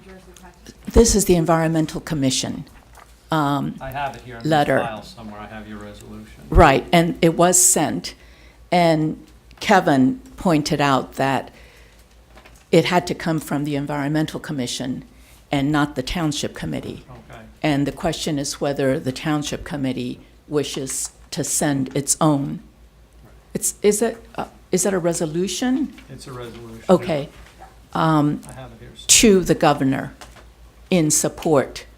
And maybe you can talk about it, all the reasons why ANJEC recommended that environmental commissions ask the governor to veto that legislation? Yeah, I'm not sure. I mean, I had my own reasons why I would veto the legislation, but I don't think it stacked up to what the expectation was of what they really wanted to accomplish in the end. And I think, Patsy, you had sent some information around where it was also implemented. Was it down in like DC or Maryland? Yes. And also it didn't get the expected outcome that they were looking Right. for. So I think the team felt it was a bit short. I mean, I was concerned about another taxation on the residents, not knowing exactly how the funding would be used. I know it says for lead abatement, but I don't know what that really means, over what period of time. So that's kind of where we netted out. I mean, it was a lean group that night, I have to say. Right. Well, The fortunately, objection- you But I made was there to quorum. make a quorum. Yes. David was there as The- well. in The audience. objection is that it doesn't go far enough. Correct. And I think the goal was to ban the plastic bags in their entirety and to impose the tax on paper bags. Even recyclable paper bags, I think they wanted to impose a tax. I think the goal is to encourage people to buy the cloth Yeah, carrying that's right. and use those, and not use plastic or paper. Plastic would be banned, and paper, I think, would carry a tax to it. You're right, there were too many exceptions to the rule, I think. It had to be a certain size store, and then there were certain Right. people that were excluded if you were a, Right. WIC customer, senior citizen, et cetera, so. Now, this proposal, this resolution, there's a bunch of whereas clauses, but the resolution is Therefore, the town of blank resolved to support Governor Murphy's ban on all thin film plastic bags with a fee on reusable and recycled paper bags. I don't have enough. That's the resolution. I don't know enough about what the fee is. Look, I don't know, I know what I've been getting in The the fee's 5 emails. cents a bag. I That's what don't the know fee a structure lot about is. it either at this point. And 1 cent is actually kept by the store, and the other 4 funnels back into the state. The other problem was they were concerned that there would be some gaming on the thickness of the plastic as Right. well. Right. And that was another concern. They wanted it to be in totality, and this was another way to continue to push it through and avoid the tax. And the other not concern, though, is that if this legislation is signed, then municipalities will not have the authority Yeah. to enact stricter laws. So the state supersedes anything at the local Right. level, which is not surprising, I guess. Yeah. So I don't know if the Township Committee wishes to send its own resolution that the Environmental Commission has. And that's it. So it's up to you all if you want to send a resolution or not. So the Environmental Commission is taking action on this? Yeah, resolution? Yes. absolutely. It seems to be more relevant coming Yeah, from I them. think that's sufficient.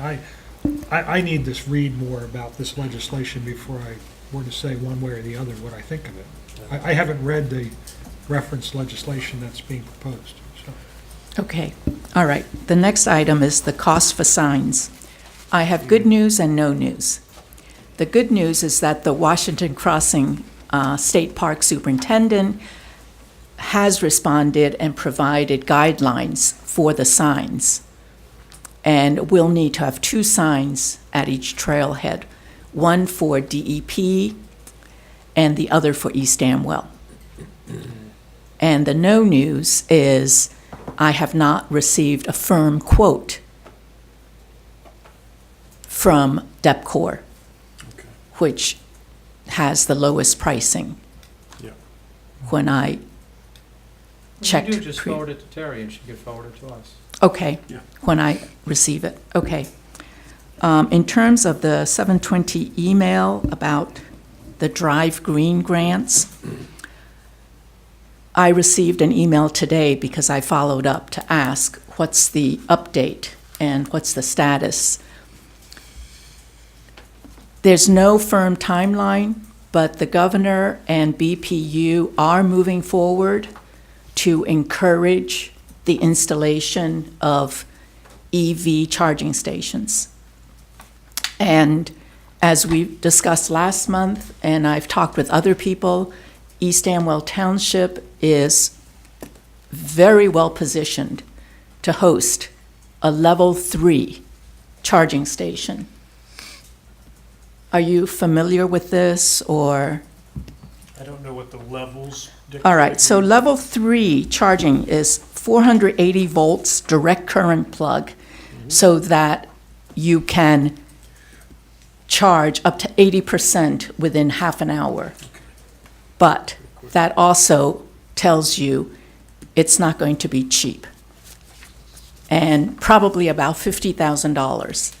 They are going to be providing grants, but he's saying it's several months down the road, and I know in November you can look at your budget, right? September, October, November. So one approach would be for East Amwell Township to offer to invest a little bit of money in exchange for a lot of money to put an EV charging station, level 3, because this is what they're looking for. People driving up and down 202 can pull in and fully charge in half an hour. And I can provide more information, but right now the information is not public knowledge. But a few months down the road, they will be putting out the information, and the grant probably will be administered through BPU. And I just think it's a great opportunity for East Amwell. So who pays for the electrical feed, Patsy? How does that work? I'm not familiar. I don't have one of these vehicles, but I'm tempted to get one if we're gonna have a free filling station out. Oh, it's not, well, Is it a charge for the user? Is it, how does it operate? Duke Farms has a level 2, and they charge. They So do. you have to get a card. Yeah. But what I was told was, don't expect it to pay for itself. Okay. So I Subsidized, think that essentially. East Amwell should charge, that it shouldn't be a free service, Okay. but it's not going to pay for the system. So the grant is going to be crucial. How much does Duke Farm charge? Do you know off the top of your head roughly, or? I don't, but I can find out. Okay. But theirs is level 2, which means you have to leave Slower it all charge. day. Yeah. And that's just not practical here, unless you all bought an electric vehicle. Then you can leave it, oh no, depending on how long your township committee meetings run, you might be able to charge it. All right, You can only charge one at a so, what? You have to fight over who. So other, if applicable, apologies for the late email, but when Steve Souza was talking, I was ready to just jump right in, because Kyle Richter from the North Jersey Resource Conservation and Development sent an email offering to do some work in East Amwell. And one project was the drainage ditch in front. And what he's talking about, and so I told him that years ago, trees had been planted that died because they were pine trees that are extremely sensitive to salt. And he said what they were thinking of was installing a filter to pull out the pollutants. And he'll get back to us. He wanted to know if East Amwell Township is interested. That's one. The second one is behind, I meant to ask Terry where the property line is, but there's a stream behind the municipal building, a small stream. And even though it's very small, there are fish in there. And he was suggesting planting trees to provide more shade. I talked to Jason about both of those because I saw the email. The 202, the issue is going to be with the state. The stream that you're talking about, the issue is potentially with the DEP. And if it's going to implicate DEP, it's probably not going to happen Why will it implicate DEP? because it's a stream. And anytime you want to do anything in a stream, you're now implicating DEP. I'm just telling you what Jason Oh, told me. okay. I don't have expertise, Well- so I'm going on what Jason told me. This is buffer planting, so it's not in the stream? But the DEP covers not only in the stream, but actually a An swath easement. beyond. Right. So, and from what I've been told, the DEP just holds on to them forever, the applications, and then ultimately comes back and tells you no. So you spend a lot of money and time, and in the end, you're just told no. Now, I think Steve said tonight that he would look into that a little bit more, so we Right. should just let him look into it. Because look, I'd like to undertake both those products. Erica Johansson actually raised this with me in the winter, those two areas, and I spoke to Jason then and reported back to Erica. When I got the email today, I spoke with him again this afternoon. But we can let Steve look into it and see. I'd love to do both of them if we could. But we'll just have to see what we're up against. Okay. Well, I forwarded the email to Steve Yeah, that's and good. suggested we talk, and he works with NJRCND because the grant that wasn't funded last year was in partnership with them. So they can talk about it, but I was thinking in terms of the money that he wants to spend. I know, we're that sitting on we can do. $200,000. And then, now, here's another question. At the end of the email, Kyle talked about the rain gardens. And let me say right now that this all grew out of Chris Hendricks' effort when he was on the Environmental Commission last year before he had to resign for personal reasons. He was the one who found out about the grant for the Neshannock area, and now they're very interested in Back Bay, which is East Amwell. And a number of East Amwell residents already responded to the VIP articles that were published last year saying, these rain gardens are coming, and they're coming. Well, now they want to know if East Amwell might be interested in hosting a rain garden construction workshop, not just information, but telling people how to construct a rain garden and bringing in people from Rutgers to advise them. But one thought I had, this is a rebate now because they want to award more residences. If Steve can use the 519 grant, then it could be a grant for East Amwell Township residents. So that's something else to consider. He did mention earlier that it has to be municipal property. Well, that's what I want to ask him, if it's possible with rain gardens to have a match. Well, he said on private property, the issue is in order for them to do it on private property, the homeowner has to give an easement for maintenance. And that may be an issue when you go to people and say, yes, we'll put the rain garden in, but by the way, you have to give us an easement on your property to come in and maintain it. Oh, no. The condition. I'm only saying what he said. No, I'm telling you what all he right, said. but the condition of the grant is the homeowner has to maintain the rain garden. That's gonna be tough, because what do you do if the homeowner doesn't maintain the rain garden? Then you go in and claw back the grant? No, Right. Or It's- the sale of the property, there's a but, bunch but of. see, Exactly. it behooves the homeowner to maintain. It's for homeowners who are having water issues, who are having stormwater runoff. So therefore, it's to their benefit to maintain the rain garden, and this has to be understood at the beginning. It's not just anybody come in, and it's because there's a need, and the reason is to manage stormwater runoff. Well, maybe when Steve builds the next one, we videotape its progress and create a YouTube channel for the residents to see how to make a rain garden. They're up there already. Oh, well then. But again, with this grant, they'll come in and do it. It's a rebate. So they'll come and advise you on the design and on building it. They'll is Rutgers? You're saying Rutgers will come and do it? Yes, Let's let Patsy talk to Steve Yeah. and see what comes out of it. okay.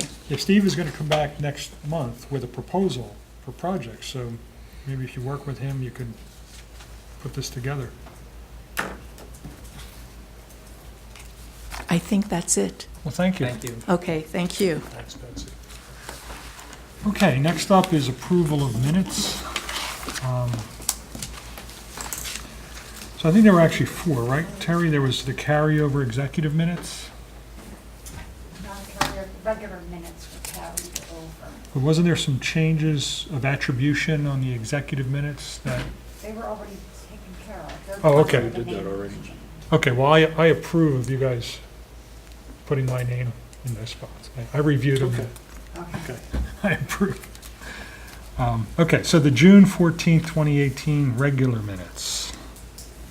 And the issue was that there were some corrections that Mr. Von Iverson wanted to make. and, Oh, that's right, They were yeah. approved, seconded, they were approved, but after they were approved, Deputy Mayor Wolf said to hold the minutes until the next meeting to make sure that what was offered was correct.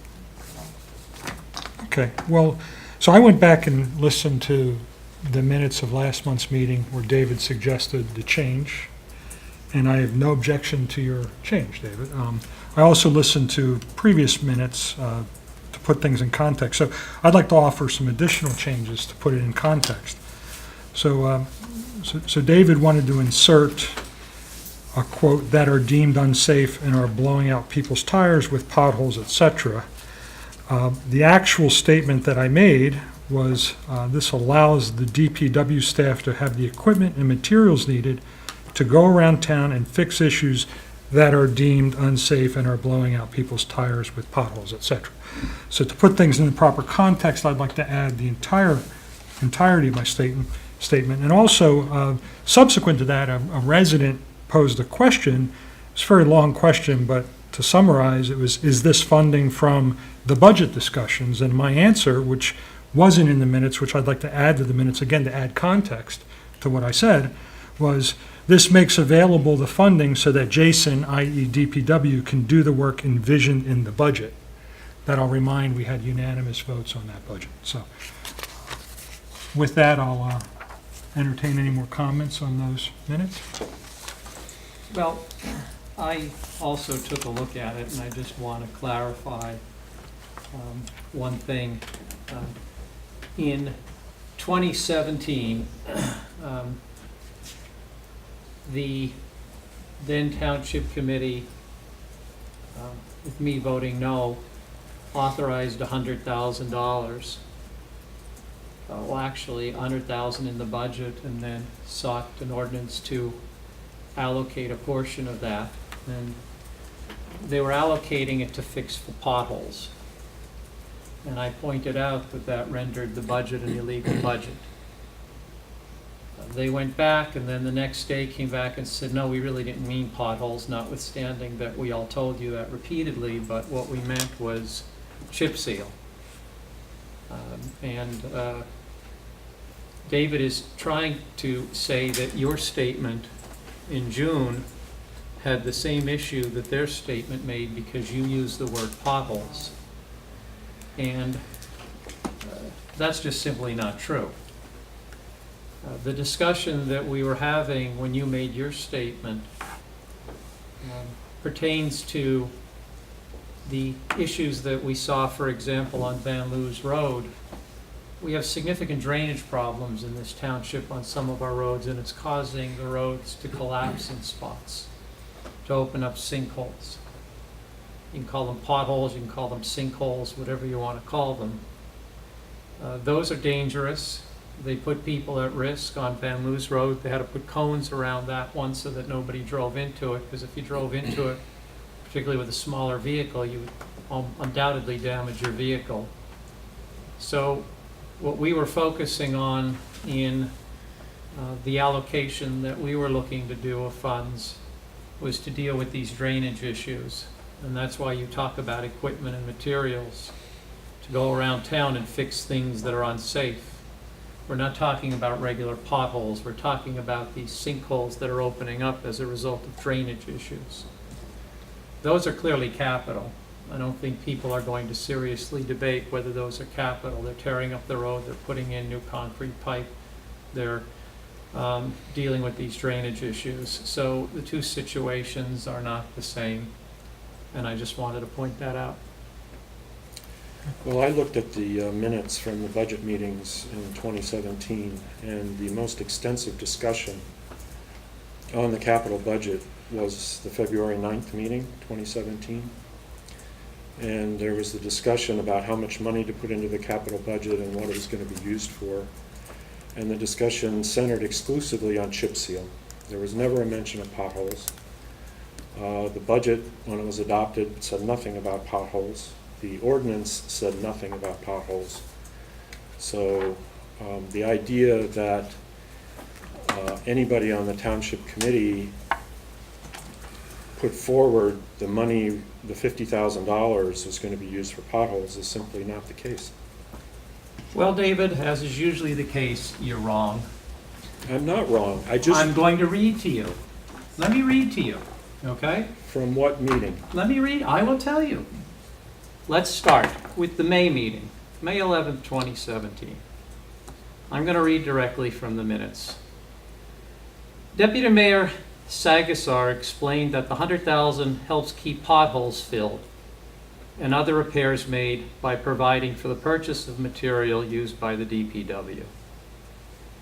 Mr. Wang Iverson suggested a possible figure of $250,000 a year for a number of years. Goes on to say, Charlie Van Horn, Mayor Van Horn, said that the $100,000 in capital is for patching and repairs. Patching and repairs. Okay. So after that May 11th meeting, I started thinking to myself, $100,000 to keep potholes filled and for patching and repairs doesn't sound like capital to me. So at the June meeting, and I'm going to read verbatim from the June meeting. Costs. So what roads, what engineering costs? Is there some sort of plan? That's what I said. Terry Stahl. It's mostly for them to buy the materials they need for repairing. Charlie Van Horn. Yes, this is basically just for patching and repairing roads. We need to purchase the materials for this, whatever you call the black stuff they put down. We buy it from the county. We buy it from their bid and they make it available to us. So Charlie, what you're talking about, I'm going to use layman's terms because I don't necessarily know the technical terms, but it's the tar that fits potholes. I'm sorry, the tar that fills potholes. Charlie Van Horn, right. Or the oil that's used for chip seal. Dart Segaser, no, it's not chip seal. It's actually, they call it blank. It's the underlayment material. If we had Jason here, he'd know exactly what it's called. He couldn't be here. He couldn't have been here anyway, as it turns out. The engineer can't be here in July. So, Rick Wolf, but this is just to maintain the roads, isn't it? Yes, this is to maintain, correct. That's Charlie. Rick Wolf, this is to maintain. Charlie, this is to maintain. This is patching, basically maintaining. For $50,000, this is just maintaining. Okay, I just couldn't understand. Kevin Ostrander, is this a typical annual expenditure? Roughly we see about $50,000. Charlie Van Horn, yes, $50,000. Kevin Ostrander, so this is correct.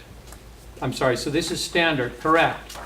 Dart Segaser, yes, we put it in the capital ordinance and now have to authorize, stop. Rick Wolf, so if we have potholes, we get the materials to fill the potholes. Charlie Van Horn, fill the potholes. Or if we have cracks, we have to take oil and do whatever to seal the cracks. Charlie Van Horn, yes. Rick Wolf, okay. Later on in the meeting, no, now I understand why. That's me, about the expenditure. This will be as it comes up.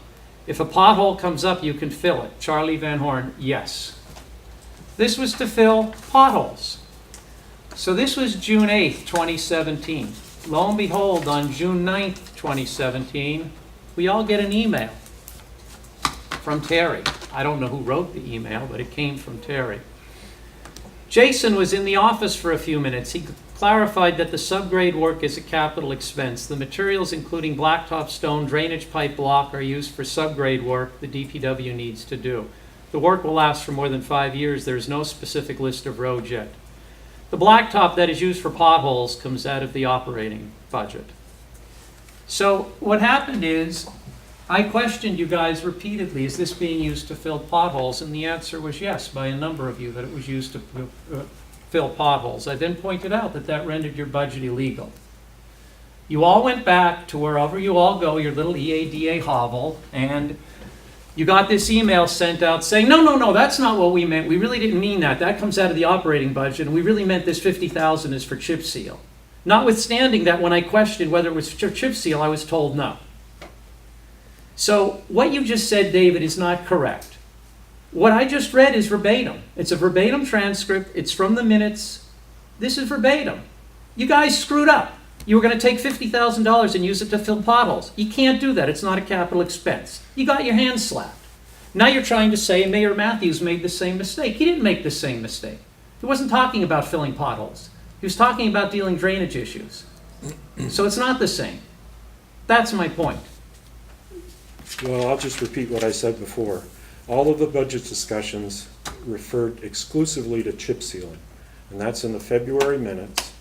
The budget said, the budget for the capital said nothing about potholes, and when the ordinance was adopted, it said subgrade reconstruction and surface treatment. Nothing about potholes. When the ordinance was presented, it didn't say surface treatment. After I pointed this out, you amended the ordinance before you adopted it. And that's when I questioned whether we had to reintroduce it, and Dick Cushing said no.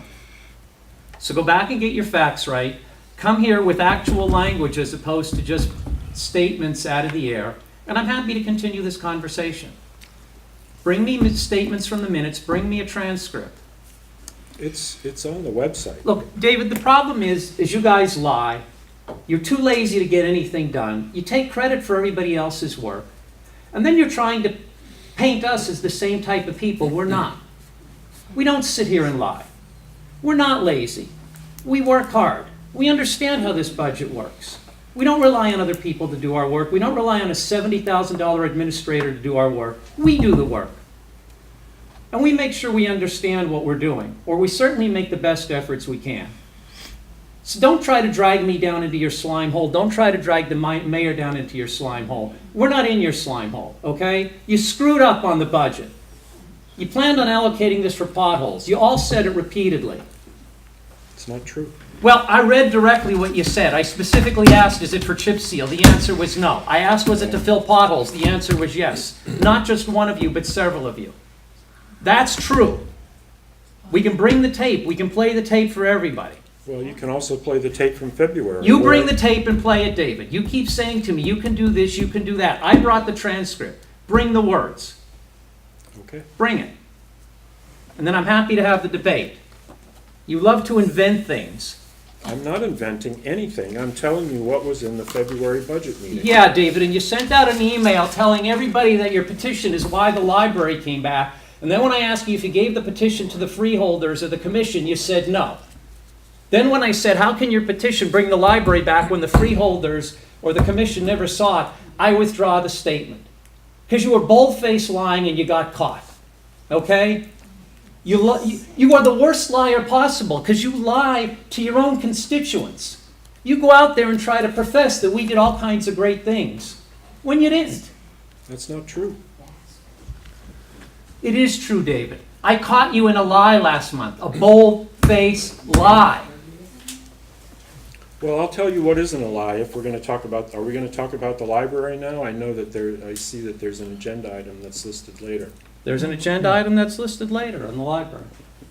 I'm happy to discuss it whenever the mayor wants Let's to focus discuss on it. these minutes. So we're still working on the June 14th minutes. So we amended them as per your change and then I added It's to. fine.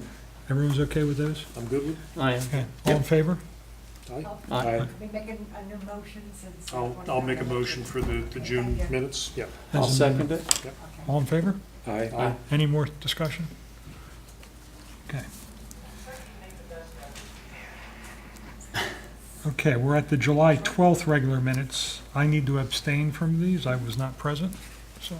I can move the minutes. I'll second it. Okay. Any discussion? Comments? No. All in favor? Aye. Aye. Abstain? And the July 12th executive minutes. Again, I wasn't present, so I'll abstain. I have comments, but I think we ought to discuss them in executive session. Okay, Yeah. we'll defer that to executive session. Okay. Okay, we're at item 9, open to the public for comments pertaining to topics not on tonight's agenda. Is there anyone in the public who would like to be heard? Yes, Okay. thank you. My name is Gloria Ann Roby. I reside at 144 Lambertville Hopewell Road. And actually, my query this evening is directed to the township attorney, Mr. Taylor. A current item displayed on the township's website goes this way. Draft ordinance for Village of Ringgoes. At their August 9th meeting, the Township Committee is considering an ordinance for an advisory committee for the Village of Ringgoes. They are looking for comments on the proposed ordinance prior to introduction. Please contact Deputy Mayor Rick Wolf at rwolf@eastamwell.com and richard.wolf@freefrank.com or at 908-377-0560 with any comments you may have. This goes out to the residents. Did the township attorney advise the township committee regarding the legality of township elected official directing residents on the township's website to use his commercial law firm's email as a contact for comments on the proposed ordinance? Does this satisfy, my question to you, is, does this satisfy New Jersey's Open Public Meetings Act? Thank you.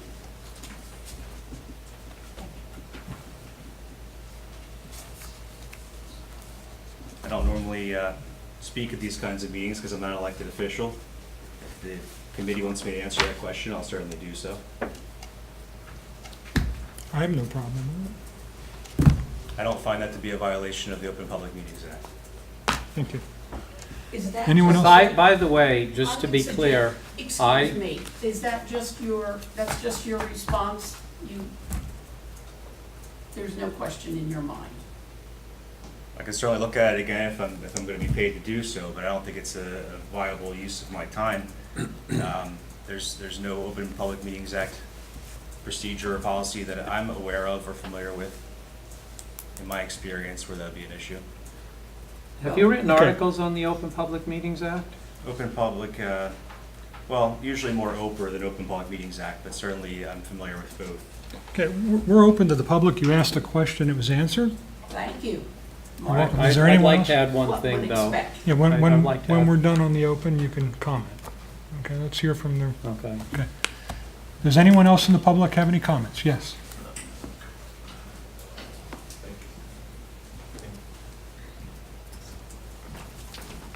I'm old. It's getting tough getting up here. Okay, I'm older. Yeah, John Sorrembro, 111 John Ringo Road. First off, I wanted to thank the township. My wife Pauline had emailed the township about a potential tree problem on our easement on 111 John Ringo Road, and the electrical company came out and took down the tree. I don't know if you saw in the back, but Crystal's two daughters were here. They were going to speak tonight, but they had to leave, so I'm going to speak for all three of us, I guess. We just still have issues with 3 trees, and we're having a problem figuring out who owns them because it's in the cemetery. They are very, very dead, and are very a safety issue that we're worried about of us driving into the easement, of potentially falling down, hitting our cars, or taking down people on John Ringo Road. We'd like to ask the committee or somebody here to take a look to see who, well, Pauline, who's on the historical committee, and they've done it. They've looked, and it seems like nobody owns the cemetery. So we're in an issue like, whose responsibility is it to take down trees? That's a safety issue at this point. So we're just putting a thought process into, if you can get back to us on that, we really would appreciate it. Because honestly, me driving down the easement, Leslie Stahl and her sister, I can't ever remember her name, we were here, they drive down the easement. We also, they have, tenants that live there, and also two, Mike and Eugene, who live next to us, are pretty concerned that we're gonna have a major safety problem or somebody getting hurt with these trees coming down in the next storm. Is this the Service Quick Cemetery? Service Quick Cemetery, yeah. Yeah, they're- I'll stop by your house at some point, maybe over the weekend, and you can show me Okay, the trees. anybody can. A lot of people do stop by and pull an easement to go into the cemetery. So we had about a year ago, that actually some service family members came in to take a look. So it's pretty interesting. One other subject I wanted to bring up, and I just wanted to ask other towns in the area, when they have meetings and stuff, when there's a meeting and you have your ordinances and you have corresponding letters and people are interested to seeing what they are, because they are open to the public after the meeting, but they provide binders in the back that you can't take. You can look at the binders, like seeing the ordinance that's there, that's being presented. There's a lot of times the copies are there, sometimes they're not. But there's like, if Terry can do 2 binders of what's going on with the committee, the people who come here can take a look at, not remove them, they'll not be allowed to remove them, but take a look at what's being on the meeting going on, like an ordinance, the correspondence that you have, and things of that nature. And because a lot of people don't have time to come back to ask for copies or anything of that nature. And I think that would be a good idea of something to do. I'm okay with that. Yeah, I don't know, what's involved in that, Terry? I know, maybe one, I think Raritan did it, John. Raritan did it, Clinton's doing it now, so. I'm sorry? Clinton Borough's doing it, a lot of them are doing it now, so. Yeah. So, And look, maybe, I mean, when we get the new webpage up and running in October, maybe we can do something through that too. yeah. I mean, the Ringo's Village ordinance, the goal was to get that out in advance. That's Mhm. why we put it on the webpage so people can see it. Maybe we can do that with all of them. Yeah, I mean, I think that'd be a great idea, but the other thing is, I think until you do that, I think the binders would be nice for, the general public coming in, Yeah. like the kids, that are coming in and do it. Sure. And We can do just- both. Just, I'll put a third thing out there, something you might want to consider. Also, you're having all those kids, East Amwell kids seemed all excited tonight coming in, I thought it was great. You might want to consider having, if they have a political science class over there, having them have their own little committee, like a mayor and a deputy mayor, and have them come in and talk to you about what their little issues are. That's interesting. It's a thought process. Actually, something I did when I was back there in the good old bad Raritan Township. So, Well, one time, when I first ran for office here and lost, I ran against Linda Lennox, and we debated at Hunterdon Central. yeah, We were invited to actually have a debate. It was I very, remember it those days. was very interesting. The kids loved it. It was a lot of I fun. mean, it gets them interested in politics. Yeah. Because right now, they're only interested in their cell phones. So, Many, many years ago, we used to have a tour. We worked with the Yeah. young graders, and we did it for a number of years. So they came in, mayor was here, and we had like all stations and everything. I just think it's a great idea. You just get them all excited, and then the volunteerism thing goes up with them, and, and like the first aid squad now, it's got over 40 members, and the new people that are there that are handling it, they have a junior academy. When Pauline was on it back in 2010 and 11, they were losing members. Now it's good to see them coming back, so I think you maybe want to bring the enthusiasm I saw here tonight, which I think the kids in this area, there hasn't been much enthusiasm lately, bring it back. Yeah, You know? I need to talk to John Capuano anyway, so, Yeah. I'll mention it to him.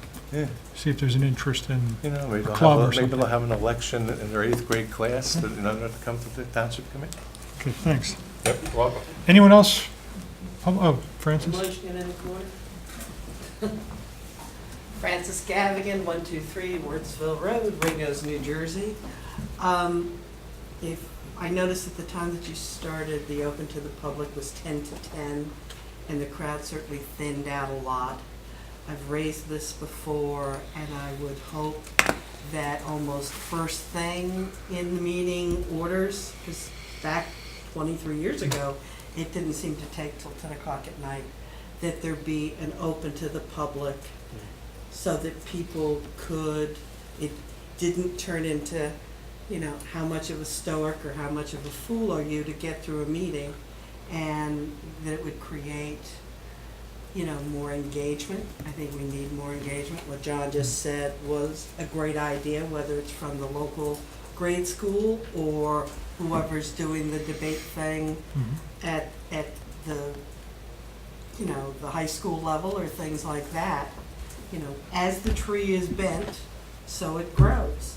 So if we can get, and I know, Kevin, your kids are involved in the recreation and the other things. I don't think you want me to bring my sheep or horses here, because they wouldn't be much use either.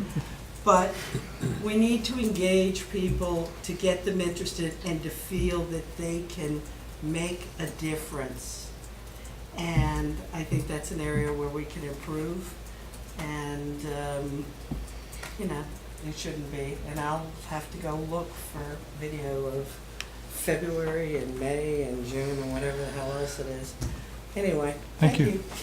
Any other comments from the public? Motion to close? So moved. Second. All in favor? Aye. Aye. Okay, Mr. Wolf, you had some comments you want to make? The posting of the ordinance on the webpage was intended to be a good thing. I reached out to Terry and said, I'd like to get as many comments as I can. Would you please put it on the webpage? I did not state to Terry what email addresses to use. but Terry typically uses both of my email addresses. I use what's in the directory that you provide. You don't need to use my work email address anymore because my East Amwell address is now set up to forward. So you can just use that. We had used both of them originally because I couldn't figure out how to get the East Amwell to forward. And then ultimately I figured out how to get it to forward. So people can just use my East Amwell and it will I will see it on a real-time basis. But I offered up my work because my work email is with me all the time and I want to be responsive to people. So when they email me, I want to get back to them promptly. That's just the rest of the story on the ordinance that was posted on the webpage. And I think the evidence of that is sufficient. You got a lot of feedback. I got more feedback on that ordinance than on any other, or all other ordinances combined, but we can talk about that some more when we get to the ordinances. Good. Okay. We're at consent agenda items, number 10. Now we have item A, 4-H game licenses for K Road of M&K Games, AG 1803 through AG 1808. One ball, balloon, darts, mini basketball, monkey toss, water race, dog dart, for the event being held August 22nd through 26th at the fairgrounds. So these are, I guess, amusement games at the park. And we also have the ABC Special Affairs license for St. Peter's Foundation at the Ridge and the New Jersey Coalition Automotive Retailers at the Ridge. I have a motion for these consent items to be approved. I'll move the motion for the 4-H resolution and the two ABC events. Second. Any further discussion? Comments? All in favor? Aye. Aye. Okay, now we have item 11, public hearings. We have an introduction of an ordinance this evening, ordinance 18-17, an ordinance establishing a Ringo's Village Advisory Committee. And this is the 8.3 version. And I'll ask Mr. Wolf to share. I'm sorry, there's a new one in your file, 8.8 version. Oh, there's an 8.8? Just cleaned up a couple typos. Okay, Rick, would you like to walk us through this, please? Well, in January at the reorganization meeting, one of the things that we mentioned that we would like to do is start looking into the Ringo's Village. I don't think anyone would seriously debate that there are significant issues in the village. It's deteriorating, and that's problematic. And I'm not sure what to do about that. But we know we need to do something, that we can't just let it continue down the path it's continuing. So we talked about establishing a committee to look into what can be done in the Ringo's Village. Establishing that committee isn't as easy as you would think, and drafting this ordinance took a lot of time and a lot of effort just to get the draft. I did a black line of the changes that were made from my first draft to this last draft based on suggestions of the residents. I don't know how many people, how you could see that, how many of you could see that, but you could see there's a lot of black lining. I got a lot of feedback from residents on this ordinance. The mission, the number of members, what items should be included in the budget. Making it clear whether or not liaisons can vote. Ability to remove, the mayor's ability to remove members. I'll hit a few of the high points. After a lot of discussion, it was decided that the membership, when I say it was decided, there seems to be a very, very strong consensus that the membership should be limited to the Ringo's area. There was a view that it should not only be limited to residents of the Ringo's Village area, but also business owners. But people who really own businesses there, who are spending a lot of time there with their businesses, not absentee owners, not somebody who's running an eBay business out of, a third floor office, something that has a real connection with the village. I had suggested 7 members. I got a lot of comments that 7 people thought 7 was too large. I was actually surprised by that. So in the end, this draft has 5 members. The majority have to be residents, so you could wind up with 3 residents and 2 business owners, but you can never have more than 2 business owners. We had a lot of discussion about whether we should have members from the Township Committee or the Planning Board on. My initial draft said no Township Committee, but Planning Board. The feedback I got was it should not be Township Committee or Planning Board. There was a lot of emphasis on making this apolitical, which I agree with. So while the mayor has the right to appoint, the mayor does not have the usual discretion to remove. In order to remove, the mayor has to show cause. Now, there's a presumption in favor of the mayor's removal. To challenge it, you have to show that the mayor is acting in bad faith. But basically, this is designed to prevent the committee from being disrupted if there is a change in control in the township. There should be stability on the committee. People shouldn't have to worry that they're going to be removed if there's a change in control. The purposes are pretty broad, and they need to be.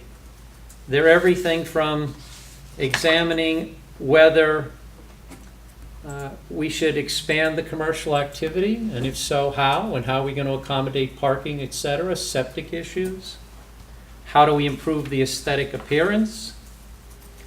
Do we want to convert any of the existing residents to affordable housing, either rental or owner-occupied, to help us satisfy our affordable housing obligations? I actually got an email from a resident recently in response to that particular saying, well, wait a minute, we already have affordable housing in the village. Shouldn't we be looking at whether or not that is, how that's functioning? People want to look at ways to improve pedestrian, vehicular, and bicycle circulation within the village, traffic issues, preserving historic structures, looking into grants, public and private. So it's very broad. Now, it's an advisory committee, so they can't legislate. They don't have enforcement powers. They're advisory.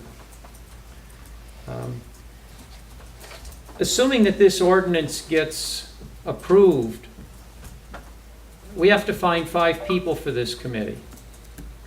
I don't think we should launch the committee unless we get 5 people who are really committed to spend the time. Because what I don't want to do is launch this committee and have it fail. I don't want to get the hopes of the people in the village up that something is going to happen, only to have nothing happen. Because I got a bunch of feedback from people saying, you're wasting your time. This has been tried in the past and nothing's ever happened. Township money's been spent, studies have been done, nothing has been happening. I got a lot of feedback in that regard. And that really got me laser focused on, number one, 5 is probably the right number, because you're probably going to have a hard time finding more than that are going to have the level of dedication necessary to do something.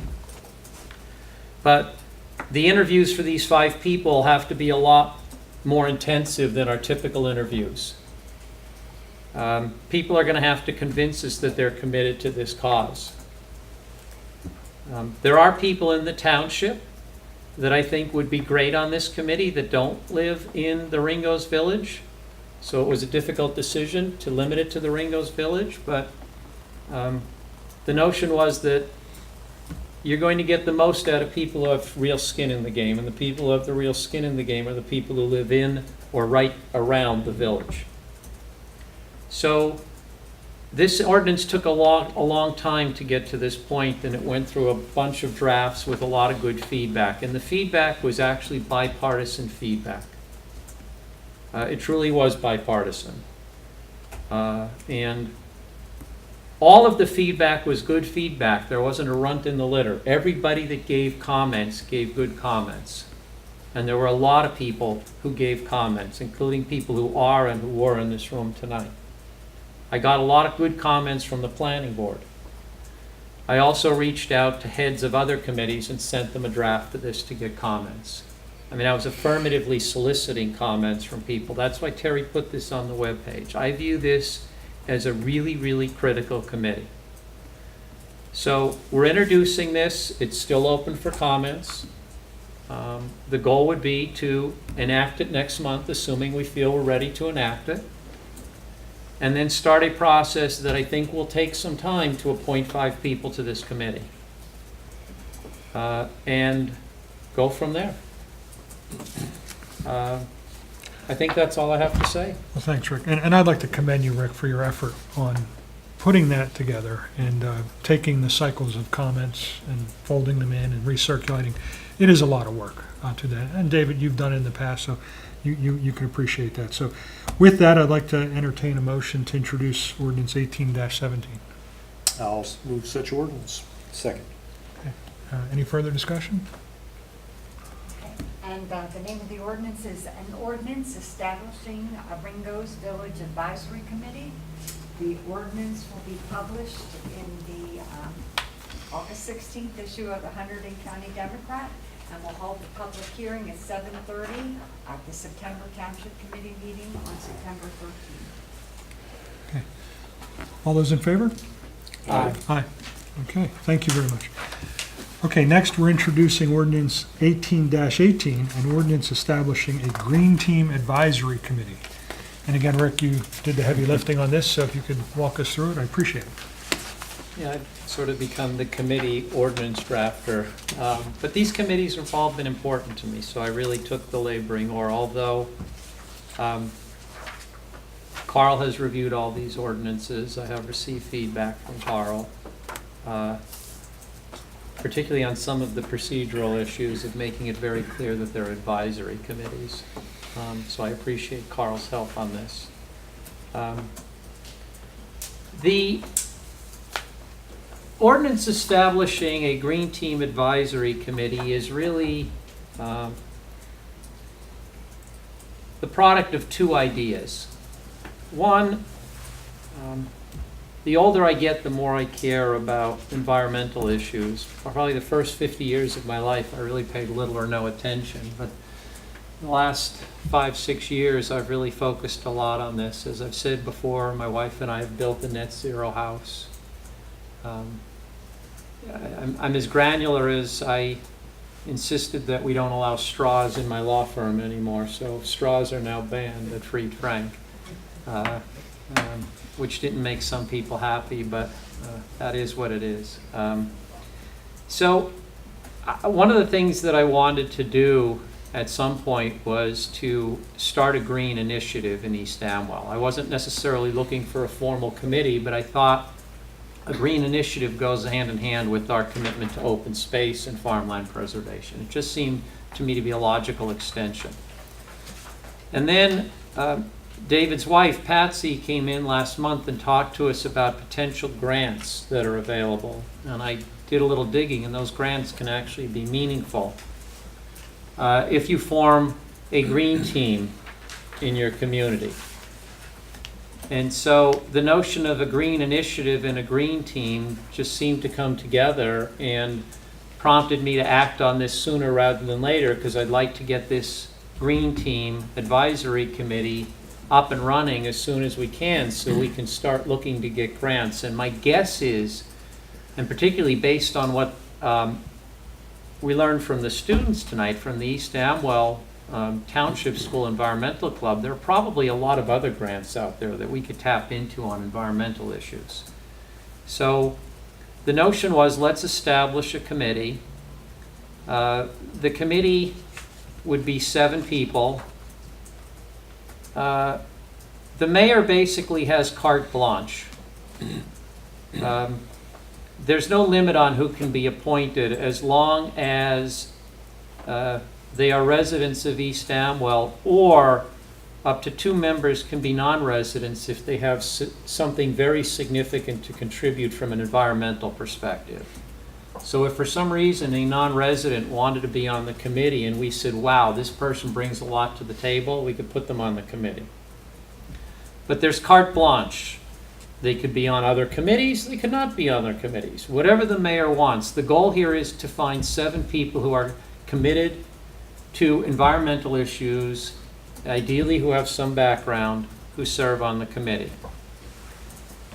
This environmental, I must tell you, this environmental club has had a real impact on me. I've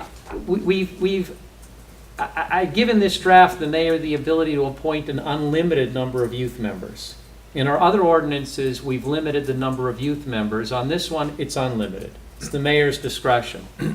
Because my view is, if the whole environmental club wants to be on this committee, and the mayor is so inclined, why not?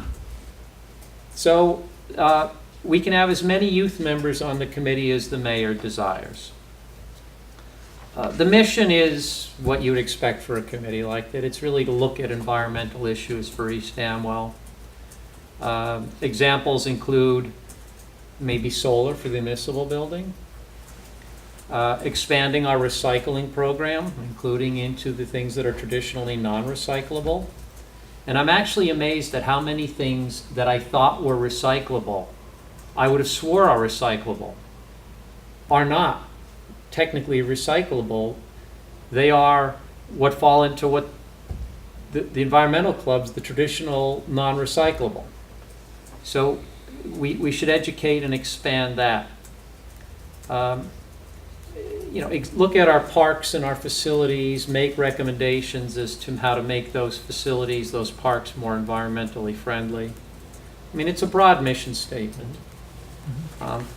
Educate residents, educate students. So the goal would be to get this introduced tonight, get it passed next month, and then get the committee appointed, find 7 people. I've already started asking people that I thought might be good candidates, whether they'd be interested in participating. This too should be a very apolitical committee. This has nothing to do with politics, nothing at all. It's purely environmental, so it should be a purely apolitical committee. And get 7 people on here that we think could work well together, that are committed to the cause, and get this committee up and running. Start seeking grants, because my guess is there's probably a lot out there. And move forward. So with that, if you'd like to introduce it. Yeah, thanks, Rick. So do I have a motion to introduce 1818? I'll move 1818, an ordinance for establishing a Green Team Advisory Committee. Second. Okay, any further discussion? All in favor? Aye. Aye. Okay, Terry? And again, the ordinance will be published in the August 16th issue of the Hunterdon County Democrat. Public hearing will be at the regular meeting on September 13th at 7:30. Thank you. And again, Rick, thanks for taking the lead on that. This one was fun, actually. This one was a lot of fun. Okay, we have no public hearings on ordinances. Item 12, special committee reports, there are none. Item 13, unfinished business, West Amwell Traffic Enforcement Agreement update if applicable. I just don't have any update at this point. No further progress. Item B, the update on Cross River Fiber request for right-of-way.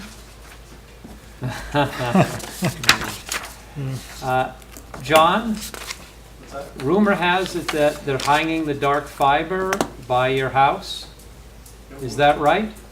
There was state police there, and they were hiding for 2 miles into East Ringo's village and all the way up to where the Everett's farm was. They were putting this cable up. I didn't know what they were doing, but I guess it's fiber optics, right?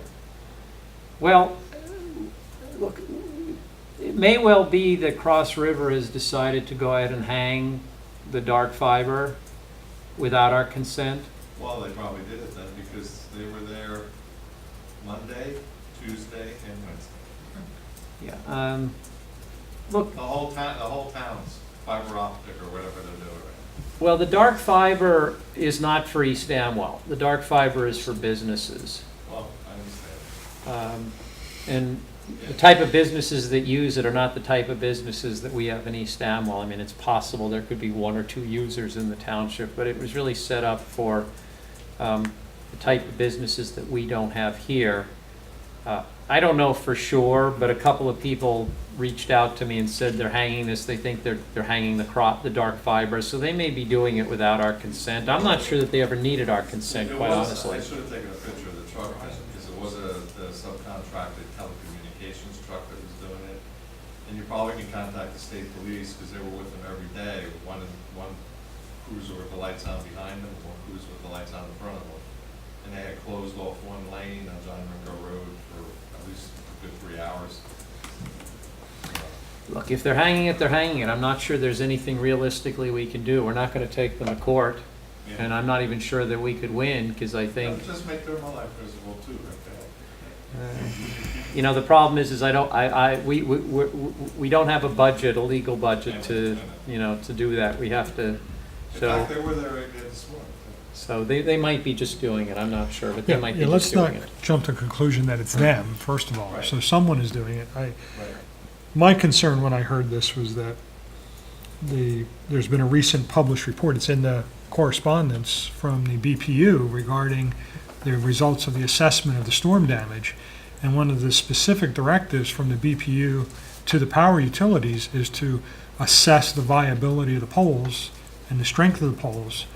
So, you know, I guess from a business point of view, I would just say they're being a little premature, because if the pole assessment is done and it's determined these poles need to be replaced, you know, I don't know what situation they're in after hanging the cabling on it.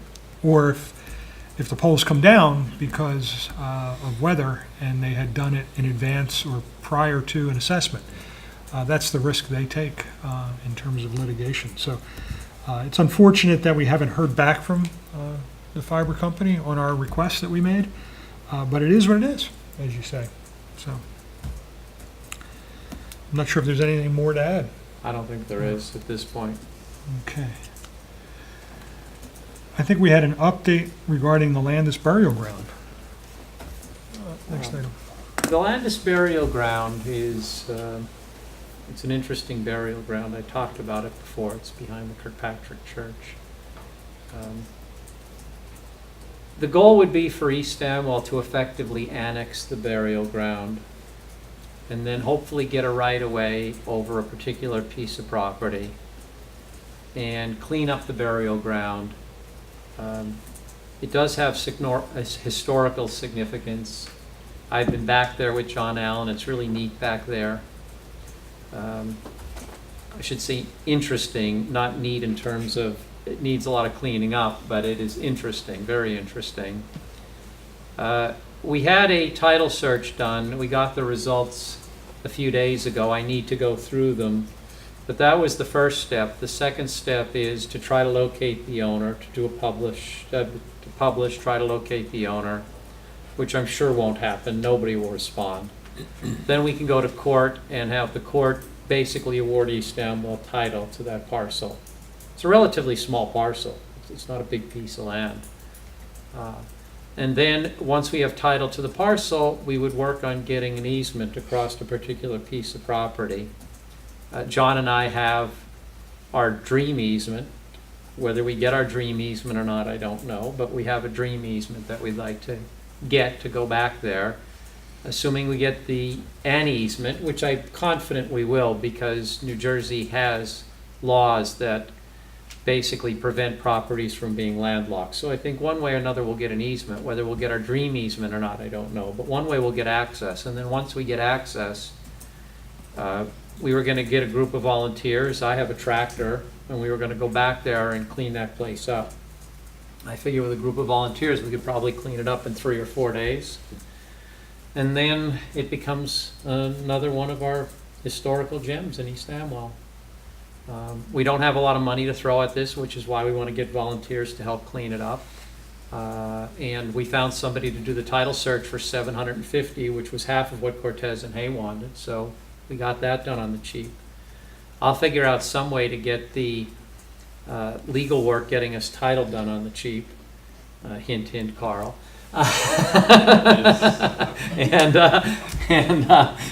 And hopefully, in the not-too-distant future, we'll have title to it, and then we can start doing work. So we're making progress. For a while, we weren't, and now we are, and hopefully we will continue to. Great, thank you. Okay, the next item is one I added, which is just a little bit of feedback or thoughts I have regarding the tax bill. So every year when I get the tax bill, I like to add it to a spreadsheet that I've maintained since I've moved into the residence here in East Amwell some 20 years ago. And I maintain a running sort of track on all elements of our taxes, not just East Amwell, but all the contributing taxes. And I just wanted to share my observation on this year's tax bill. So my house is assessed at $534,000, so it's a little higher than the average that we typically quote. This year, the East Amwell municipal tax went down $53.40. What's interesting, though, is if you compare it to last year, where it went up, the total difference, the delta between last year and this year is $154.86. So that's real money. So we were able to not only address services in the residence, but as a committee, unanimously put together a budget that lowered taxes significantly over last year's increase. So I think that's a noteworthy piece. But a couple of other observations are the county tax has in fact gone up slightly. So again, for my house, it was $64.08.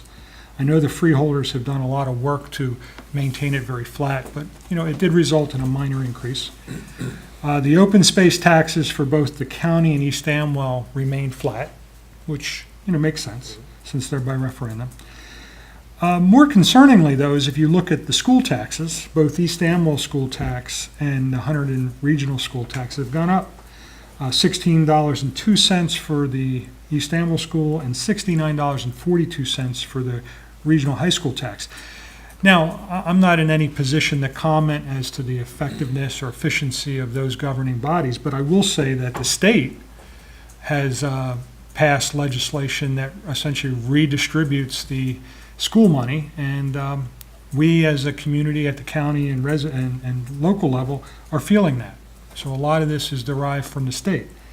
So as residents of the state and as residents of the county and as residents of this community, we should begin to really question state law and how it redistributes tax money for the schools. Because it seems that our taxes keep going up and our school doesn't get its fair share of state funding. And finally, the fire district tax has gone up slightly, $5.34. So the net effect of tax on my home this year is $101.46 increase. So although we did a good job, we still fight the New Jersey trend of taxation that's sort of out of control. So I just wanted to take that moment to opine, as I do every year. I think about this. I take it very seriously. I wish there was more we could do with some of these other line items amongst our authority, and I will be committed to looking for ways to doing that. But as we continue to move forward, again, I just want to commend the Township Committee on a fine job with a budget and lowering the taxes for the community. What did you say your net, was 141? No, the net impact was $101.46 of an increase on my home. Again, my numbers will vary over everyone else based on your assessment, but it's a good example. The next item I wanted to mention was I just wanted to give a brief summary of a meeting I attended yesterday of the fire commissioners. So this is our East Amwell Township Fire Commissioners. They have a meeting every month, and they're doing a good job, managing the money. But one thing did come up that was in discussion that I want to make sure we mention and make sure we correct. So they were, after they realized I was there and we got into a discussion, they challenged as to how come the firehouse wasn't made aware of the 31 bridge closure, the Linville Road closure, the Lindbergh Road closure recently. And they said it's a concern for the firehouse that they should be aware of this. And frankly, I was surprised they weren't aware, right? I figured everyone should be aware.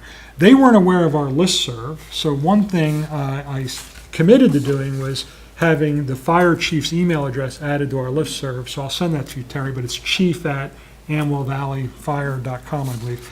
But I'll get you the exact thing. But I think we ought to really make it a point of communicating both to the rescue squad and the firehouse of any type of, road work and things of that nature. And I think the website, the communication committee should take that on and find ways to automate that feed to the members of the fire community and the rescue squad community.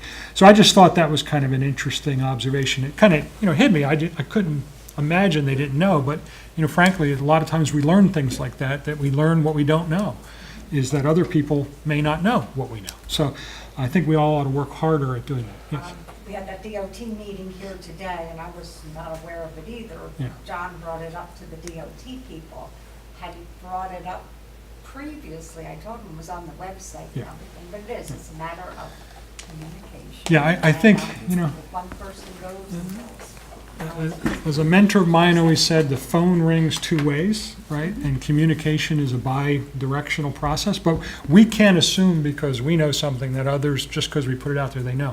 But I think as it relates to the health and safety of all of our residents, I think we have to go that extra mile to ensure that the firehouse, and they're committed to being receptive. So we'll put processes in place to make sure they're aware. On a lighter note, good news, I asked them about if there's any notion of bringing the fireworks back. I know myself, I miss the fireworks, the fall fireworks that we've had as a community. The last couple of years, due to weather and other reasons, it just hasn't happened.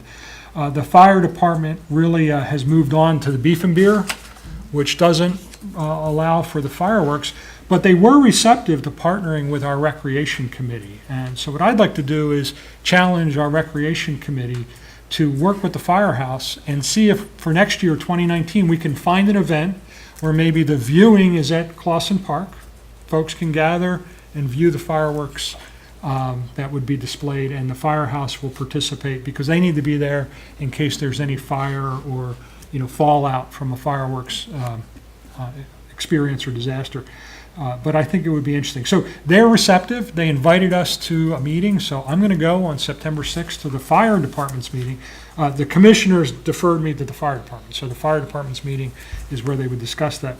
And I'm going to at least interject the interest of our recreation committee to at least have a discussion, and let's see where it goes. But I think it would be fun to bring back fireworks in East Amwell. It's always been a real entertaining thing for the children and the adults, so to speak.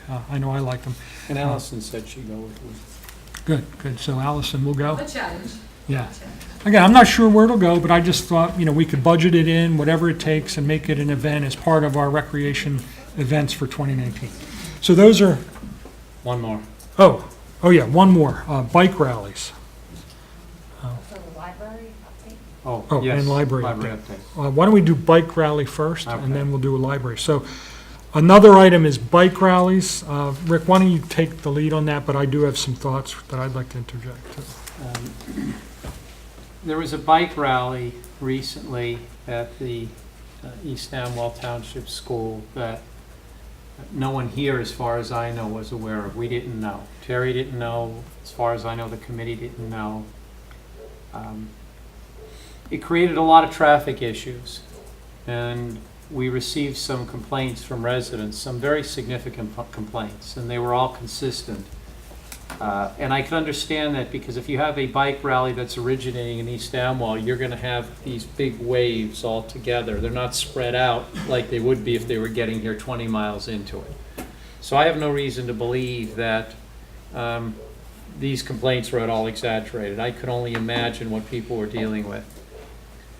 I don't have a problem with people using East Amwell for recreation. We have beautiful scenery. It's a compliment to what we've done over the years in this township that people want to ride through. But there has to be some limitation. We can't just have people showing up, putting up porta potties, having bike rallies, and we don't even know about it. So not that I'm a big fan of trying to regulate these things or over-regulate them, but I think we're going to have a conversation at some point about maybe having an ordinance or a set of guidelines that have to be followed if somebody wants to have a bike rally. And it can't be that they come to Terry 2 days before and say, we need this. There has to be a runway. You don't have a bike rally on 2 days' notice. And there may be costs and expenses that they have to bear. There may be a bond that they have to post. I mean, part of the problem is, and Tim will speak to this, but we've had residents complain at these bike rallies that when you look along the road, you see water bottles and those energy bar wrappers. And so, you know, these people are chucking things along the road as they ride and empty them, or as they eat these energy bars, they're chucking them along the road. That's not where we want to be. So I know you wanted to say a few words about this, so I'll let you talk. Yeah, my comments are, and again, you know, we've had some successful bike rallies where folks have come in, they've presented a plan, they've signed up for various rules. So, you know, we don't want to throw the baby out with the bathwater and condemn them all to over-regulation. But I do agree that it's in our best interest to put some sort of constraints around this in terms of notification, in terms of us knowing the routes so that residents can know those routes. I mean, remember, a lot of us work all week and we pride our weekend as the time to get up and ride to Home Depot, do some projects, and it is, you know, somewhat annoying to get stuck behind 100 bicyclists going 5 miles an hour up a road. I mean, I'm not suggesting we stop it, but, you know, we have to think of our residents and the impact these things have on them. As I said before, I've said it a lot, on Linville Road where I'm at, that seems to be the thoroughfare. And every time I walk my dog after a bike rally, I find dozens of bottles and wrappers. And it's always the same stuff. It's water bottles and power bar wrappers. I don't think anyone in their car is consistently throwing, I see the beer cans coming from the cars and the little vodka nippers coming from the cars. But the bikes are definitely doing this. They're also, you know, in some cases not being good partners on the road. They're riding 6, 7 wide. They're having their good old time chatting and not being courteous to the drivers. So, you know, I think we really should take some time to discuss this as a committee and see if there is a set of, I wouldn't go so far as an ordinance, maybe some guidelines and some, or maybe there is a parade ordinance or a permitting process that we need for bike rides above a certain amount, just so that we're aware of them. But maybe I'm going to reach out to Hart, see if they have anything, because they encourage a lot of bicycles. Yeah. I'll see what I can find there. Yeah, we may need an ordinance in order to have the ability to enforce these rules. If we don't have an ordinance, we may not have the ability to enforce them. and frankly, it's like anything else. I think if it's well organized and well managed, I think people will comply and people will come to us and follow our rules. But I will say one other observation. So I don't know if it was the same one, but on one day I was coming down Van Lew's, and at the bottom of Van Lew's there was about 40 bikes. And what was interesting about this group was the bikes were all identical. They all had baskets on them, and they all had a little plastic thing in the baskets. And they were all, let me just say, people who don't look like they ride bikes every day. I saw some of that. I saw some of that. Yes, I saw that. Last summer, And they that- were going up and down, and we called them the basket people. And none of them can ride bikes. Yeah, and that's, but All over the place. the point you just made, and it's a company, so there are people profiting. Somebody's running a business of taking people on bike tours in our town. And again, you know, I'm not necessarily opposed to people taking advantage of our beautiful place, but you know, we all care about our town, and we're preserving our town, and we're maintaining our town. And you know, I think it's to our advantage to at least challenge this and say, if you're going to come here and profit and run a business, you know, at least come here and follow some rules. This was a group that was just chaotic. I mean, they didn't even know how to ride their bikes, and they were just stuck at the bottom of the road. I mean, it was really kind of funny. So those are my observations. Hopefully, you know, this isn't an urgent matter. I think the season's probably waning. I don't think we can get anything done for the fall. But I think it's something to consider over the winter as the spring season arises and people come to us with renewed energy, that we can put something in front of them. Okay? So that's the bikes, and the last one was? Library. Oh, the library. Yes, Rick, you wanted to provide an update on the library. I spoke to Kevin Davis from Hunterdon County today because I wanted to get an update on the library. The lease has been signed and approved, so it's a done deal. At the last meeting, I had pointed out that the lease was awaiting the landlord's signature. Well, the lease has been signed, it's approved. The county is going to do some, what I'll call cosmetic work at the space. They're going to take out the carpet, at least they think they are, put in new carpet. They believe the facilities are fine, so they're not going to have to do anything significant. It's going to be mostly paint and carpet. I asked Kevin, are we still on track for an October opening? And the answer was yes, that they still expect to open in October. I mean, when you're doing carpeting and painting, sometimes you're at the mercy of the contractors who are doing the work, but right now the goal is to have it open in October. So that's where we are on that. I did get a phone call from a resident, and one that I've spoken to before and whose opinion I actually value quite highly. He's a really smart fellow who's been here a long time, who said to me that there are traffic issues getting in and out of that space. Apparently, there's no sight triangle, or people don't respect the sight triangle. And he says it's very difficult to get in and out of that space. I want to follow through with that with Jason, because there is supposed to be sight triangles when you're coming out of or into commercial properties. And so we got to pay a little more. I got to talk to Jason and focus a little bit more and see whether there's an issue here with the sight triangle, because the users of the library tend to be the young and the elderly, and he happens to be in the latter category, and you know, they need that sight triangle. And so I'll follow through on that and see how we're doing. But we're on track to have the library here hopefully in October. Well, that's good news. You wanted to say something? No, pass. Okay. Okay, new business, we're at 14A. So our zoning officer, Richard McManus, has resigned due to some health issues. So do I have a motion to accept his resignation? Move the motion to accept the resignation. I'd like to just second, but with regret. I like Mr. McManus. It's unfortunate, but as Tim said, he has health issues, so I'd second with regret. And we wish him well. And we wish him well. All in favor? Aye. Aye. Okay. So based on that, at our meeting 2 months ago, we appointed Krista Parsons as a second interim alternate. Interim alternate? Yeah, interim alternate zoning officer. And by all accounts, based on the feedback I've received from both residents and people in the office, she's doing a good job. So she's up for the challenge, and we're willing to give her the challenge. So we'd like to appoint her as the zoning officer. As part of our policy, and our ordinance says that a vacancy in the zoning officer's position will be filled by the alternate. We were fortunate to have two alternates, both Krista Parsons and Mr. Bob Miller, who is our sort of resident alternate for the years. Mr. Miller was not willing to take on more work. He's at a point in his career where he's actually trying to wean himself off of this work, but he has agreed to stay on as our alternate officer and actually act as a mentor for Krista Parsons as she takes on this endeavor. She's committed to taking the training to get certified as a zoning enforcement officer, even though that's not required.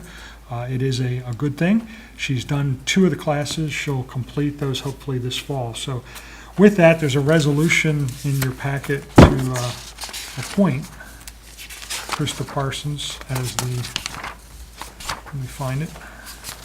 Second to the last, third to the last page. Third to the last page in the packet. Okay.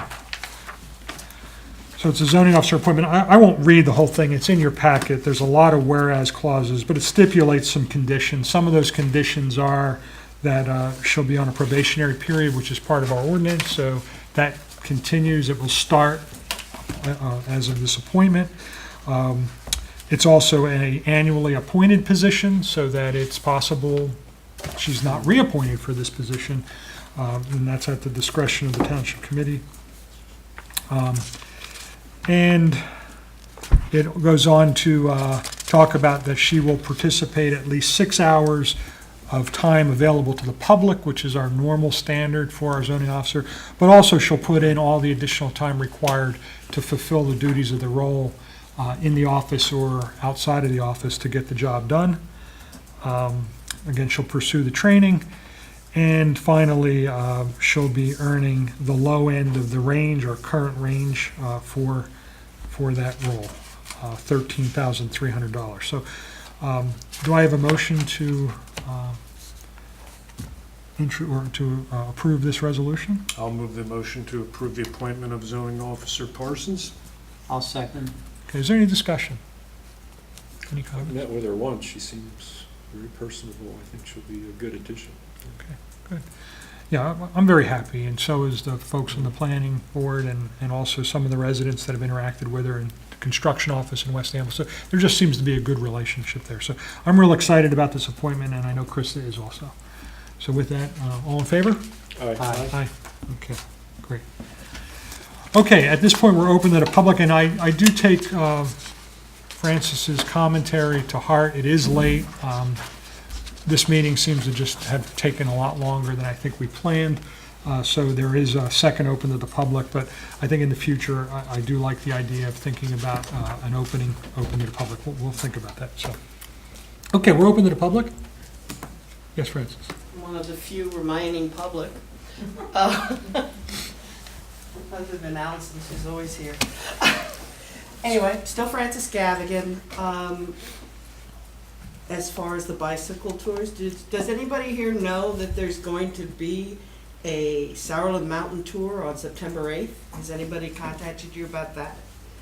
Apparently 65 miles are going up and down the Sourlands, which I suspect will include us, but it's starting from Skillman. Not to be against the Sourland Conservancy or any of these things, but there does seem to need to be a mechanism for not only letting people know, but they're getting information. And David, I think you remember that there was somebody did a rally a few years ago when they sprayed paint on the roads, and then that was a bit of an issue. So, you know, I don't know about you, but we're all the center of the universe, and what's important to us tends to get carried over, not out of bad intention, but bad execution.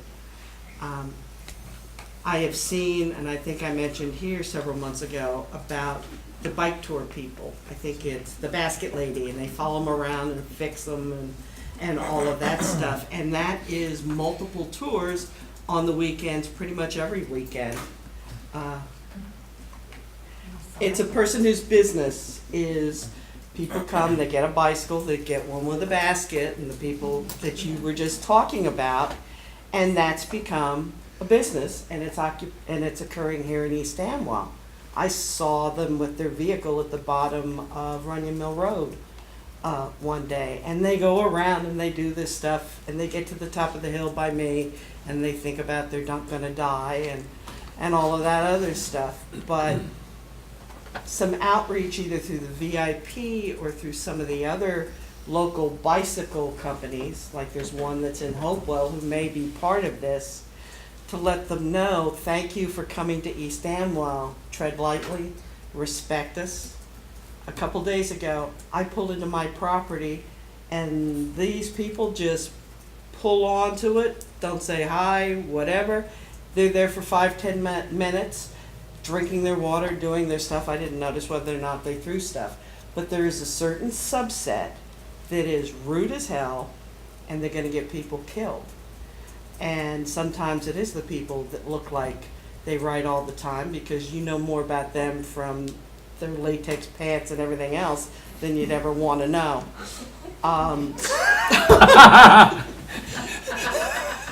When you're short, Took me a second to get that one, but I got that. No, but I mean, Just- there's education. This is a televised. Stay this is clear a- of the latex pants, This is a Francis. televised meeting. I thought I was being somewhat Stay clear of the latex pants. disingenuous. Yeah, I'm not. Anyway. There's at least one member of the township committee that wears those to run in, so let's be gentle on the latex pants, Well, at okay? least I'm not up at 3-something in the morning, you're running around in between working. The long and the short of it is, there needs to be something on our end to reach out to the companies that are making a living doing this, to support them, but also to let them know that, you know, respect us, we respect you, we will support you. And I think the idea of having some kind of an ordinance, there might be some value to it, but also include motorcyclists, because we get those a lot too.